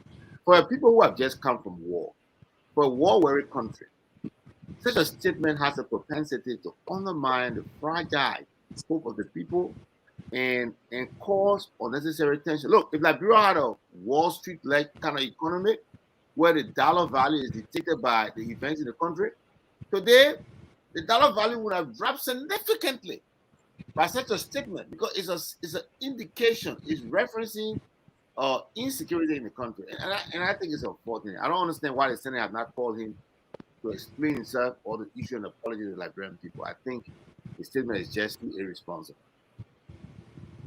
Okay, Mr. Josh. Yeah, let me just add what Professor said. Senator Steve Zago statement was irresponsible, and I expect the Liberty Party to issue a statement condemning that statement that was issued by Steve Zago. Third, the national security should invite Steve Zako to clarify what he meant by that. And his colleagues in the national legislature should invite him to make clarity. Sidney was not just ignorant, but reckless, looking at where we're coming from to make such a statement. Steve Zako, they say he got security background. I don't Bernie Sanders. Bernie is a professional soldier. Okay? So when this kind of words are coming from the corner, it should be concerning everybody. We got too many young people there that don't have anything to do. So far now can distract them to do anything in the country. Actual poverty. That's why I always say the unemployment rate in Liberia, it is a security, national security threat to the country. These are kind of things people take advantage and go and group 5-6 person get them $200 and hair break loose in certain communities in the city. These kind of statements, the party should condemn him and call him to make clarity on this issue. It is not right for our country. On the Bernie Sanders own, let me say this. We are talking about transparency and justice and accountability in Liberia. The same quote, what the liberal say, he don't believe, he don't trust. It was the same quote. No. I believe that quote. I got a case even in the court. Please don't put me in any kind of jeopardy right now. That's a beautiful quote. I trust that quote. Why you interrupting? You are talking, but you say anything. You spoke for what 20 minutes. You said the court. You don't trust the court. You mentioned Kabila again, okay. But it was the same court that said Bernie Sanders has a right to contempt in Lofa County. You didn't correct that decision. But when the court come back and say, hey, no, you are guilty because you use money that you cannot account for it. And you say, oh, the court is a kangaroo court. You can't have it both ways. You cannot have it both ways. As far as I'm concerned, the court gave Vanity an ultimatum. If Vanity Sanders pay the money, he will not go to jail. Then let him go. When he paid the money, let him go for his seat. But other than that, I do not want President Weah to melt in the judiciary. Let the justice take its course. Vanity Sanders was convicted by the highest court in Liberia. That is the final arbiter. Either he pay the money or go to jail. All right, let me go to this line here quickly. Here. Let's have about people to contribute. 267 number 3278. Good evening, caller. What's your name and where you calling from? Are you there, caller? Hello? Caller, are you there? Yeah, because good afternoon. Sorry, my phone was on mute. Sorry. Okay, go ahead. What's your name and where you calling from? Yeah, my name is Lucien Barney, calling from the Philadelphia area. Okay, good evening and welcome. Yeah, thank you. Thank you so much for the show, and thanks to the panelists over there. My question goes directly to the professor about Bernie Sanders issue. Mm-hmm. You know, we talk about transparency in Liberia, and we, the young people of Liberia, I think we learn from our leaders. We learn from our parents. And what we see about Bernie Sanders issue in Liberia, when it comes to transparency, the highest court of our land have made a decision about his case. And this is the man that people say talking about he should be certified, he should be given or clearing as a senator. That cannot happen in a developed country like America. Why we always want to sometimes coincide with other people, maybe for a specific reason or for whatever political reason? I think Bernie Sanders should be an example to us, the young people, those that thinking that going into politics or going to serve that people, people with good record, with precedent, so that we, the young people, can be able to follow that example. So that's my that's the comment I wanted to make about Bernie Sanders issue. Thank you, Mr. Sir. Okay, thank you so much for chipping in here. Professor? Yeah, I think he made a fine point, and I do understand his feelings. I think he made a very fine point. Look, I understand. Look, one of the things I always tell people, the position I take on that issue is the same position I take on the War Crimes Code. The Liberal Progressive have made, on numerous occasions, has spoken about this Bernie Sanders issue. There's lapses in judgment there, right? You understand it. Was there embezzlement? Was it intentional? Was it done to beguile? Those are the other aspects of it we have to take into consideration. Those are the kind of things that we can do, we as a people can do, can expand and strengthen our commitment to truth reconciliation in our country, which we really need. We are so polarized. Our politics is vitriolic. And such things, when we can harmonize these kind of things, it can make us stronger and better. Now, I understand, but Mr. George is right. My idea is this guy should be allowed to be seated. The concern here is that he's a felon, convicted, and so how can it possibly be done? That's the challenge we have. And somebody say, "What's with Abu Kamara?" Similarly, that's what I talk about. Being able to get beyond these kind of things. You gotta look at the intention. You gotta look at the intent. You gotta look at the full aspect of the case, not just certain, not just certain portion of it. Okay, how did he get this mess? And so I think I don't want to say it's unfair for him to be treated this way he's treated, but I think his case provides an opportunity for us to demonstrate our commitment to genuine peace and reconciliation in our country. And within that context, I think we can allow him to be seated and move forward, and send a lesson to our generation, young people, to understand. So, what is the lesson, Mr. So? What is the lesson? The lesson is that you eat government money. No, that's not. He didn't eat government money. He took people pension money. Yeah, he took it and used it for another what? For what did he use it for? For the Liberian people. Was he instructed? Was it documented? Mr. So, let me say this here, Professor. Let me say this here, Professor. Thank you.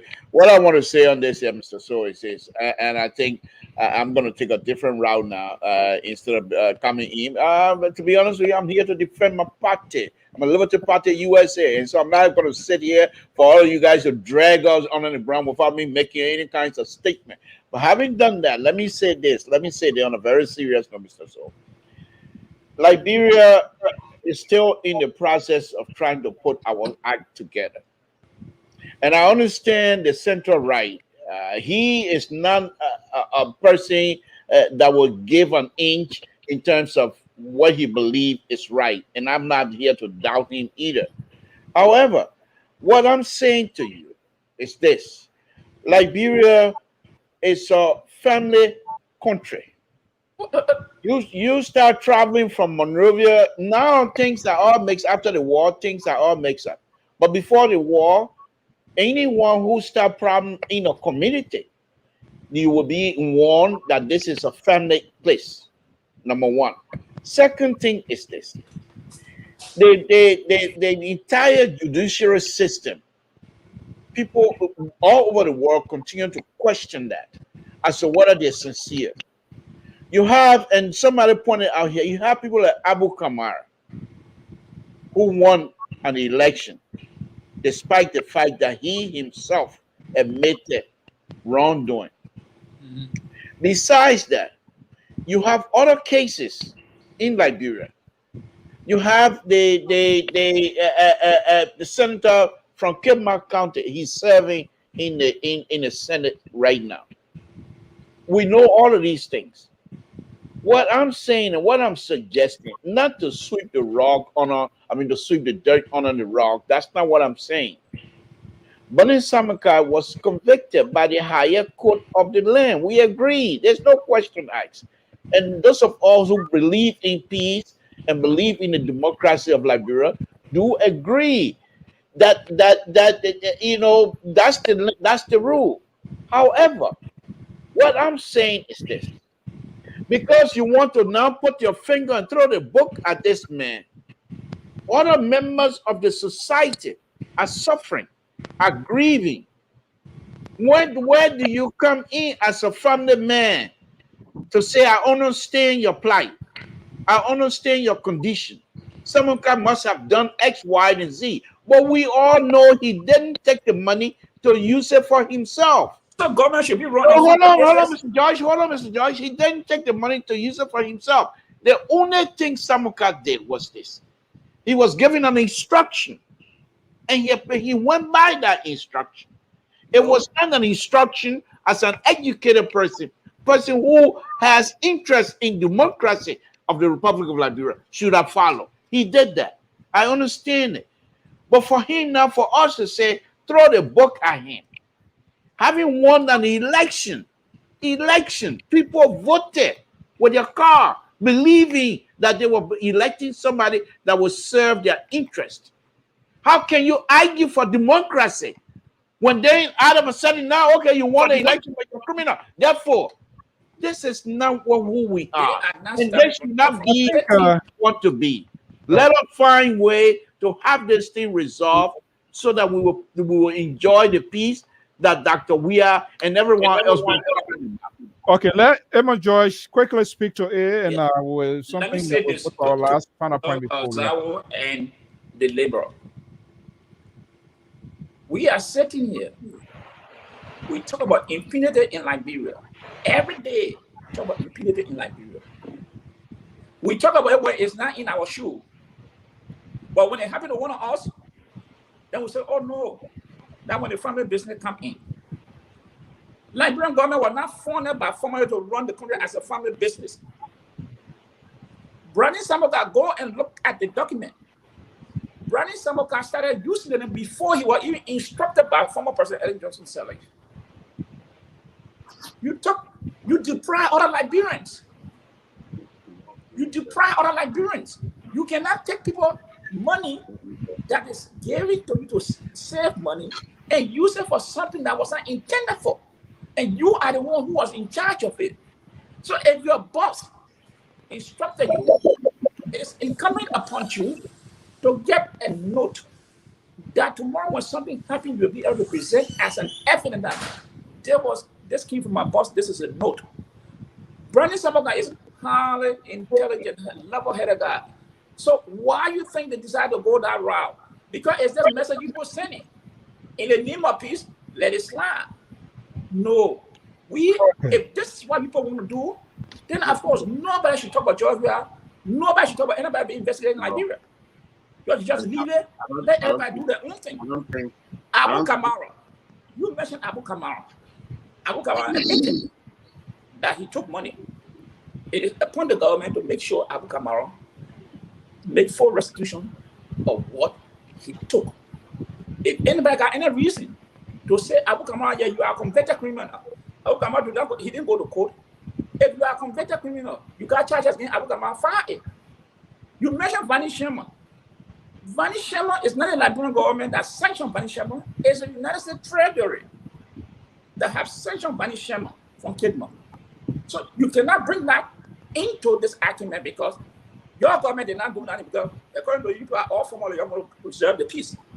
But you cannot be preserving the peace at the scene exploiting other Liberians. Where are we going to start to clean this country up? This is the last lane. All right, where are we going to start? Look, this case is a sort of volatile case here. I was privileged to work with him briefly with Duke Management when he was then Minister of National Defense. It's so bad. I just see him. He been kind of used. This is the abuse of our national leaders, and it came from the president. I don't know why the court, because there was this sort of agreement. I don't know why the court, and there was 2 meetings held. I brought in here the chairperson for Honorable Samoka. We had an interview here. And according to him, in fact, there were some documents they sent to us. There were 2 meetings held. Both the president, one was held at Helen Johnson Sirleaf home. Another one was held at President George Weah home. Why Helen Johnson Sirleaf is not being, is it? Yeah, we see, what his name? This guy in South Africa, where is he now? Jacob Zuma? Is that Zuma? Yeah, Zuma.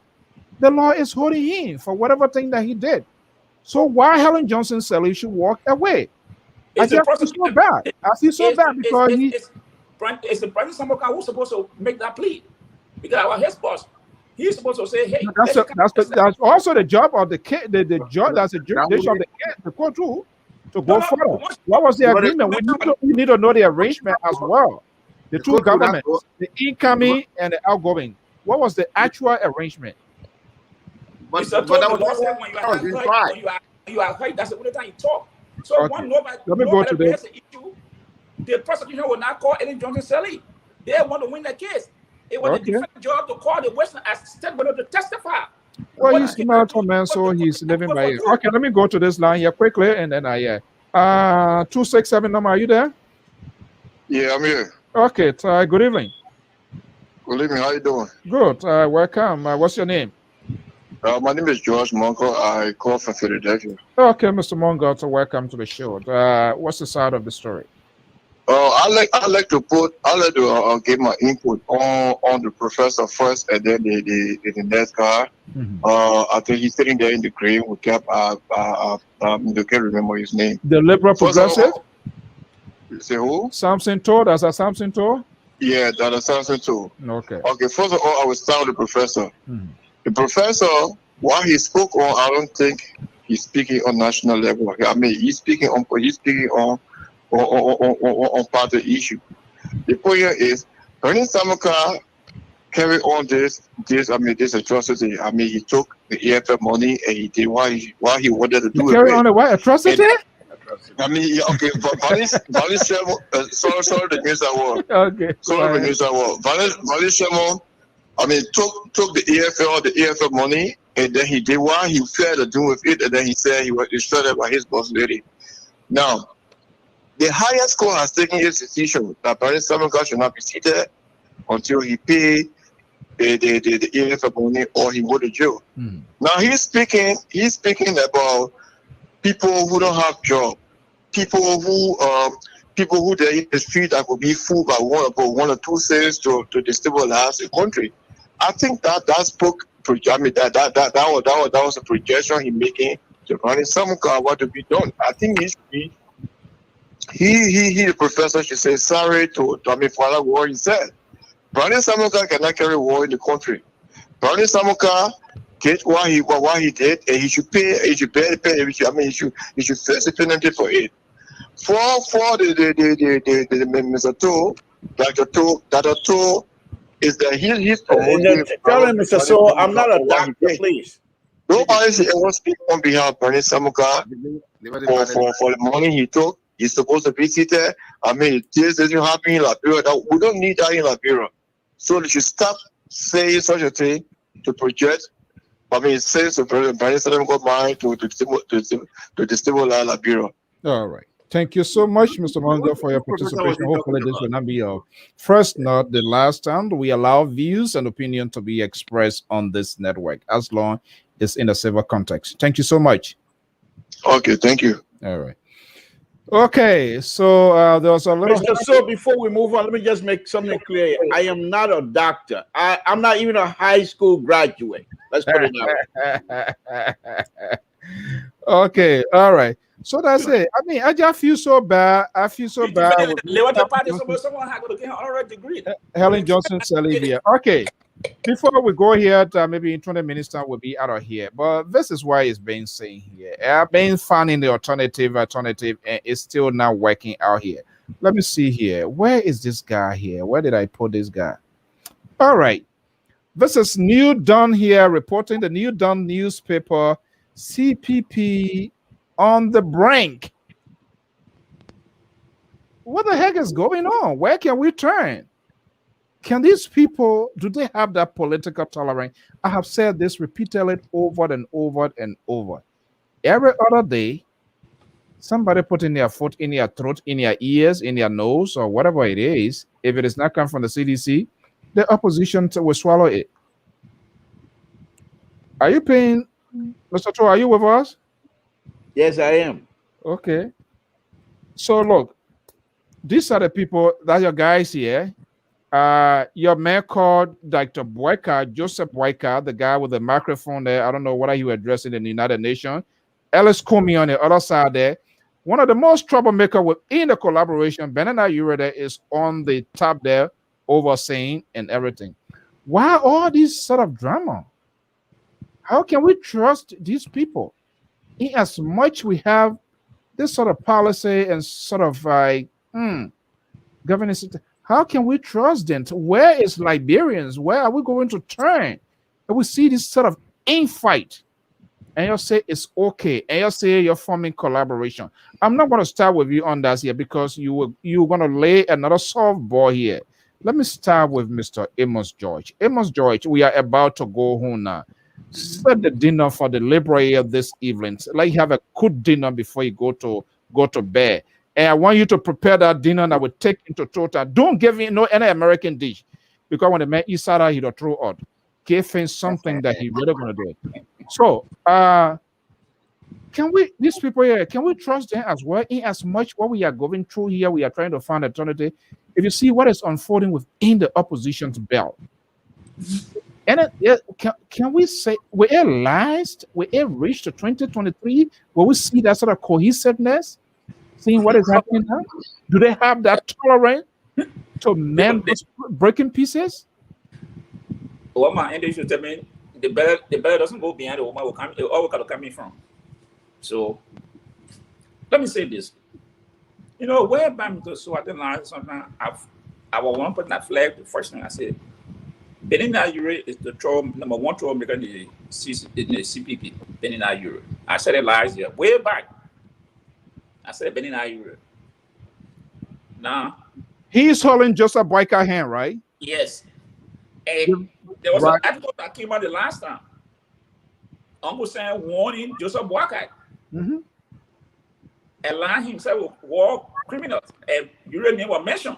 They were very clear on that. They pointed to him. That's another aspect. Then you got Yomni Kanga and Musa Belede. That's the Liberal Party thing, correct? Yes. Musa Belede and Yomni Kanga now, they're digging it out there. Fighting for power now. Like this now, they're now making the Liberian people to start having a second toilet. So they better put the act together. They have to put it together. Time is not on their side. The outside child, the stepchild, which is not Cummings, they're pushing about it. Say they want his money. What stepchild? Yeah.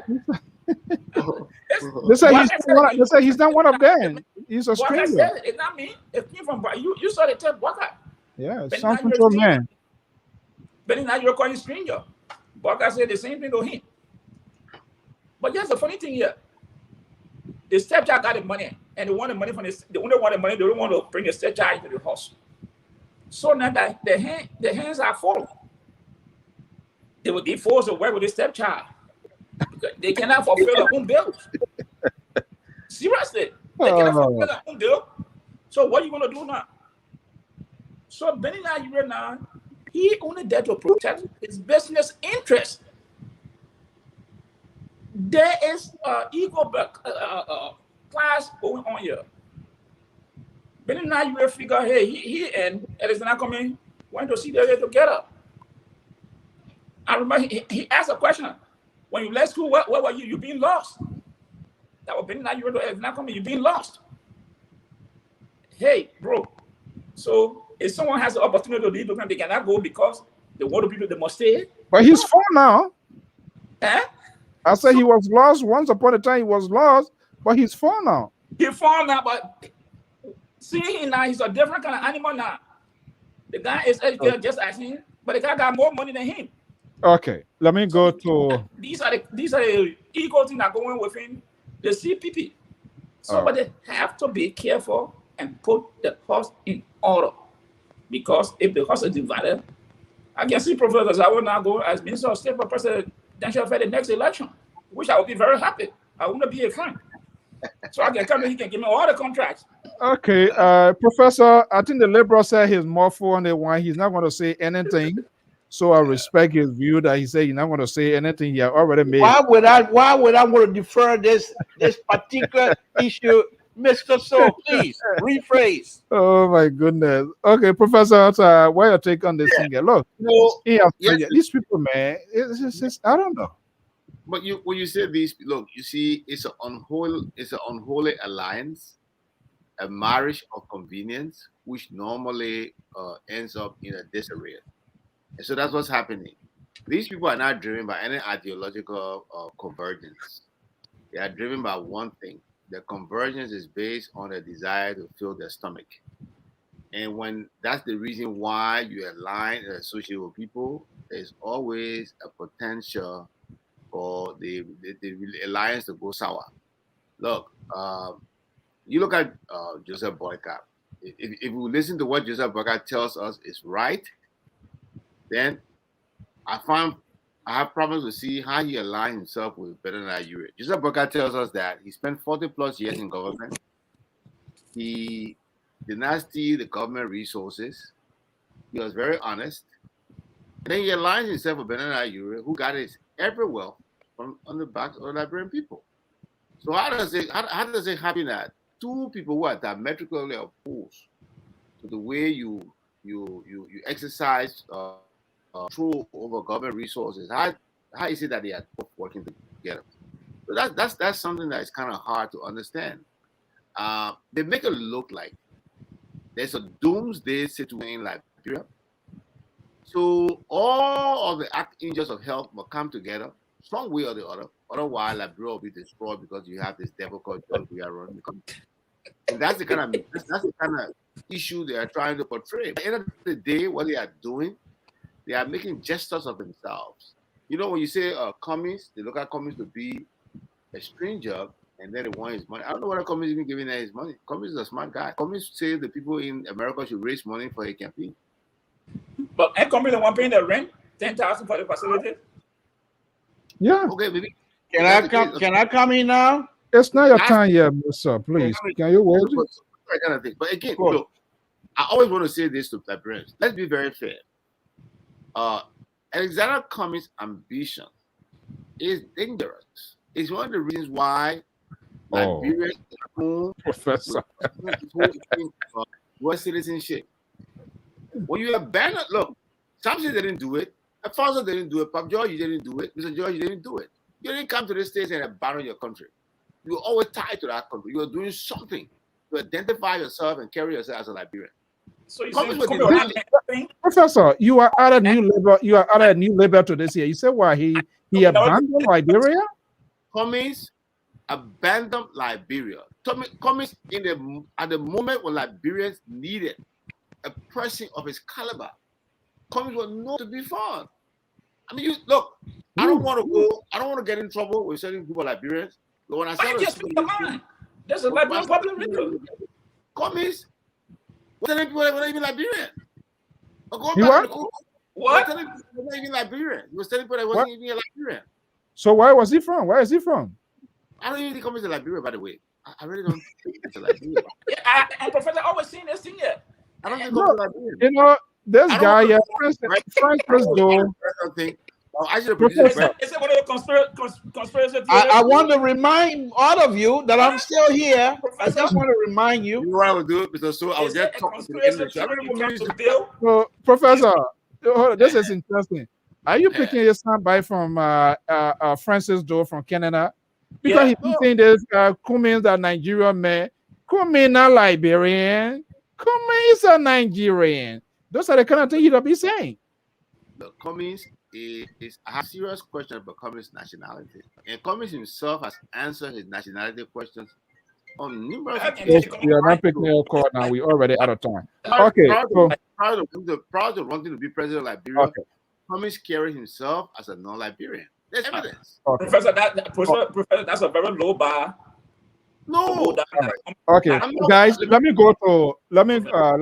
gotta go now. I'm not sure the time here is. Don't forget about Samson because I don't want to get in trouble with him. Please give him his time. Why are you worrying about him? Oh no. Why are you worrying about him? It's an important part of the show. You can't just keep the man say he doesn't want to talk. We can't force him. The man microphone is muted. You don't know if you make a race car. Park in the garage. Oh my goodness. Okay. The Liberal Progressive. Yes. Thank you. I allow you guys to trample all over me here tonight. And that's okay. That's okay because I am a liberal. I am the counterweight on this here. And I'm talking. No, but go ahead. That's what you do. You do that good, and you have a supporter, Mr. So and Mr. Center Right, Amos George, Mr. That is. You guys use a word here that perhaps I will just say it's not kinds of language that we should be using on our own. Troublemaker. What perspective are you guys coming from? Troublemaker. Describe. You said Bernard Euro was a troublemaker. Oh yeah. Okay. All right. So let me troublemaker.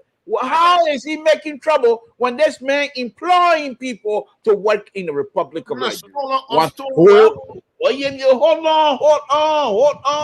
on, please. He has not been found guilty. You have no proof that he stole money. So please let us do that. And Mr. CDC professor, you're here running campaign, telling the Liberian people that Mr. Comey is not. Maybe he's not a Liberian. Maybe we'll ask Mr. Comey for his long form birth certificate, Mr. Donald Trump, CDC professor. But anyhow. You need to do it, Mr. Professor, CDC professor. Let me go on. So I'm not going to address you guys on no position. That's what you think. That's okay. But in terms of this issue with the collaborating political party, look, get it from me. The United States government.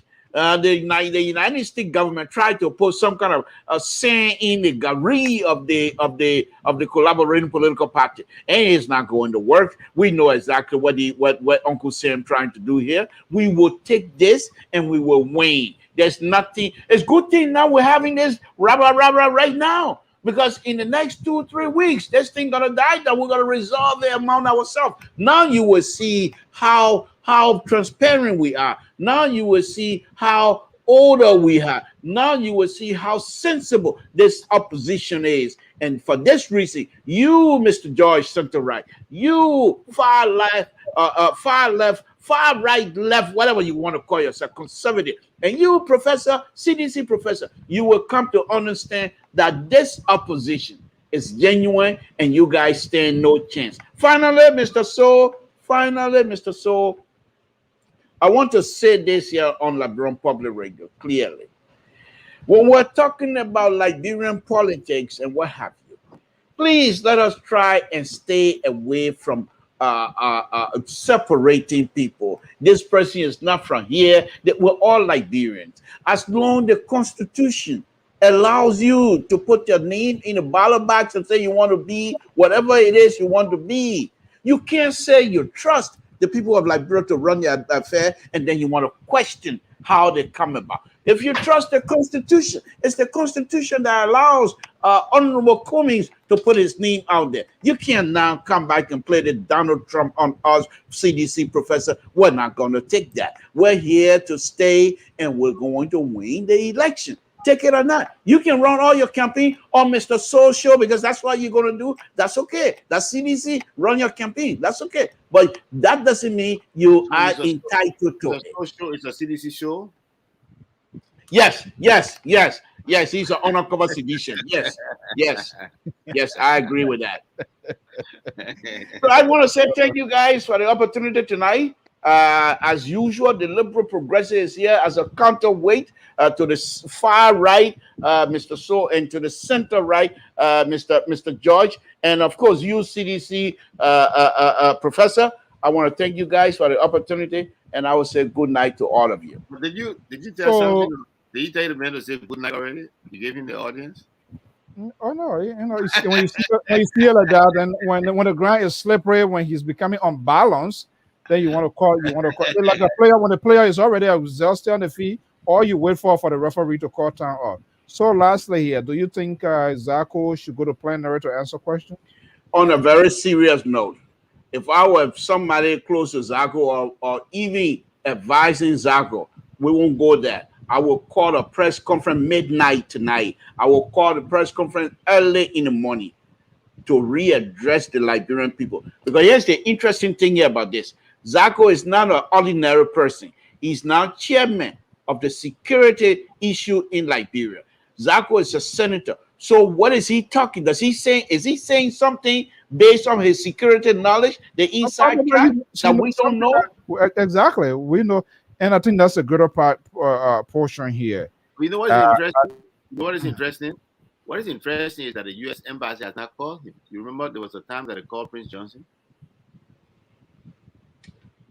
I think most likely the U.S. Embassy going to press the Liberian people to remove him from his chairmanship, because you can't be a chairman of a country on a national security chairman, and then you make a ridiculous statement like that. Then you no longer enjoy the privilege of becoming being the chairman of the security committee in the Senate.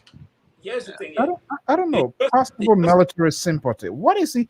He's speaking in an executory. He's speaking in a language, in a tone that we need to go in much deeper. Let he tell us what he's saying.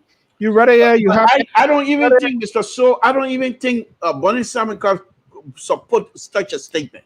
If you want, if you train person, I don't believe that. Brandon Samika will not support it for several reasons. Look, Listen, you know the whole history of Liberia, right? You people don't kind of say Brandon Samika will not support it. Let Brandon Samika distance himself from Style statement. Mr. Judge, we have the right to speculate. We have the right to speculate, yeah. It was okay. Half of Brandon Samika that Steve Zago is making this statement. So if Brandon Samika know that, this is let me ask you. Besides that, Mr. Judge, we have the right to speculate what we think Mr. Samika is thinking. That you can't take that away from us. When you last you saw Liberian politicians to distant position from one of their you don't do that. I cannot question you, but what I'm saying, Brandon Samika should come and distance himself from this statement. But okay, gentlemen, what a great and wonderful talking point. By God's willing, same time, same station. So we're gonna be here. Libra, what is on the docket for Friday for you? Friday, I'm going to go back into my comfort zone, which is the because there've been a lot of infrastructure video coming from the executive mansion, and we're going to go into those. So I'm going to go back into the infrastructure business in Liberia, engineering or what have you. And now that yes, go ahead. Yeah, I think there was, I tried to get that picture here in fairness to show, but I don't know what I was dreaming. There's some sort of bridge dedication. I saw that on Kalasco page. Have you seen that, Professor? Was there any bridge? Do River Bridge. Do River, okay. Yeah. Have you had a chance to see that, Libra? No, I'm going to look for it, and those are the kinds of stuff that one of the things that I enjoy these people putting pictures up, because most of the time they put picture up without realizing the mistakes that are being made. And for example, the market that is the dweller market that is supposed to be building, and Samuel talk about putting Liberian ahead of most of the company and what have you. The man who was on the right hand side of Dr. We Are Walking, I believe is non-Liberian. Let's put it that way. And I believe that person is in charge of the construction aspect of it. Why is it? We have civil engineers in Liberia, we have structural engineers in Liberia, we have construction people in Liberia. So those are the kinds of things that I'm going to be going after Friday. What was the guy from Public Works? So you agree with him, Professor? Yeah, I agree with him. Those kind of construction should be done by Liberians. Okay. Yes. They are pushing the job to Liberians, man. Liberia will not be spectators. That's the diversities and common ground that we agree and disagree. When we see it authentic, when we see it in the real time, we'll say, well, folks, gentlemen, are the best of political commentators, analysts, and contributors of the Liberia Public Radio. Our own Professor Assis Selabo Zawlo from Maryland area, Amos George from Atlanta, Georgia. And the most... Why am I always the last? Why am I always the last? Why aren't you putting me before the CDC professor and the center right? Why you always put me last? The race is not to the swift, but he who endures to the end. Thank you. I accept the most liberal Samson Bloku Branto. Gentlemen, I want to thank you so much for today. We having something in the making, hopefully, but these politicians, then what I say, I don't trust them. You and them, you can make an appointment, and then by the time you go look, the cancer. But we want to see. But interestingly, Saturday in Crossfire, for the first time, we'll be talking to the mother of the late Congresswoman, Representative Mona Youngblood, Mrs. Elizabeth Pelham. She have a what I call vocational school. She have a business. She's running. We know the history of the late Mona Youngblood. So she's going to be unveiling that. We're going to be having that conversation, I believe, or it's set for 12 Eastern Standard Time here on Crossfire. Not just politics. We're going to be visiting the business sector too in Liberia. Let's see let us know the struggle they are going through and how people, what maybe national government can do to subsidize them. Monanta Youngblood, the late Mona Youngblood, Pennant, Elizabeth Pennant, hopefully will be with us here on this program here. And to all our viewers, many listeners, follow. If this is the first time, this is Liberia Public Radio. Make this network your own. You can ask Madam Omar. You can ask our man Yusuf. These people are still within the top 10 of our programs, and Tanyan Silvate, and all of the good people here.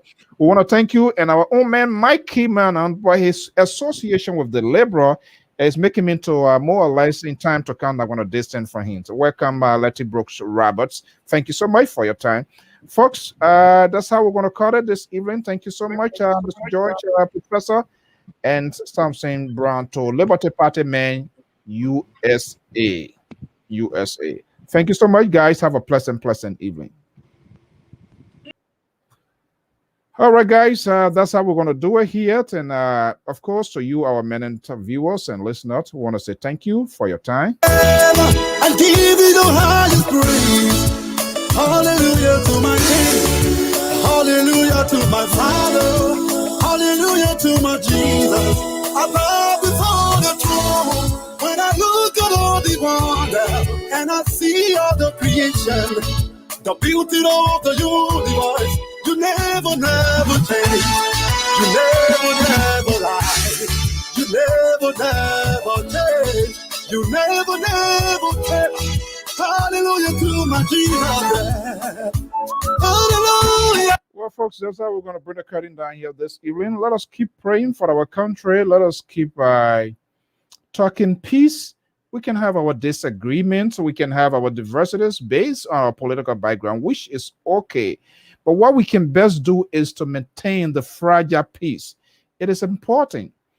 If you see all over, even the US, everybody having their own problems. So we cannot afford to do anything that will exacerbate or create any chaotic situation in a country. Guess what? You will feel the pain. I will feel the pain. We all have family siblings out there. And the reasons we are placing emphasis on these things and even talking to government to create the avenue that people will be able to work, that businesses will prosper. Because guess what? You will have less phone call before your paycheck comes. It's already been divided because you have brothers and sisters, you have friends, schoolmates, classmates, churchmates, associates, people that you hang out with in the past. We don't usually give only to our family members. We have friends, people that we hang out in the past before we got here. So at times, in our good conscience and good judgment, we have to give a tip to these people. Liberians are not noted to be beggars, but we have a situation has been created that people are beggars. People that you know, people that you don't even expect. They ask you they need something to eat. That is troubling. It's all because they can't get it. They can't find it. They want to work, no job. Even they're working, they can't get what they're supposed to get on time. And we have these politicians that are gambling the lives of our country on a daily basis. And so sometimes it's annoying that people still supporting these people here, giving justifications of their actions. They are not even asking one of their own questions. Become selective in doing their things. You want to talk about X, you don't want to talk about Y. So how do we have a prosperous nation? Until we can have a mature political conversation, people who want state power, talk show hosts, radio hosts, commentators, politicians themselves, if they can sit around the round table. You saw the infrastructure bill that was passed here. It's not just only because of Joe Biden, but because it is in the interest of the country. So people broke party rank. Can that happen in Liberia? Certainly not, because these people, they are not friendly. They don't share notes. They don't even go for lunch to sit and see where there's agreement, disagreement, to see all of these challenges that are facing the country. Yet they are seeking and they want to hold state power. There's no evidence, even after George Weah, things going to be stabilized. I bet all of the Zion Grove Baptist Choir group are behind them. They will also need job. You think those people are going to be in the sun 12 months, 2-3 years, and after 2023, inauguration 2024, and you think you're not going to give them job? If you don't give them job, that becomes a political instability in the country. But we need to do the best we can. Folks, thank you so much and have a pleasant evening. Let us keep praying for our country, for the best of Liberia. Have a pleasant night. Bye-bye. Whoa, whoa, whoa, whoa, whoa. Love is all we need to make it see. This is the time to come together. Keep Liberia safe forever. So open up your heart, let the unity begin. Love is all we need to make it stand. Let's cultivate one another. Learn to live together as brothers and sisters. Without togetherness, we won't have a peace of mind.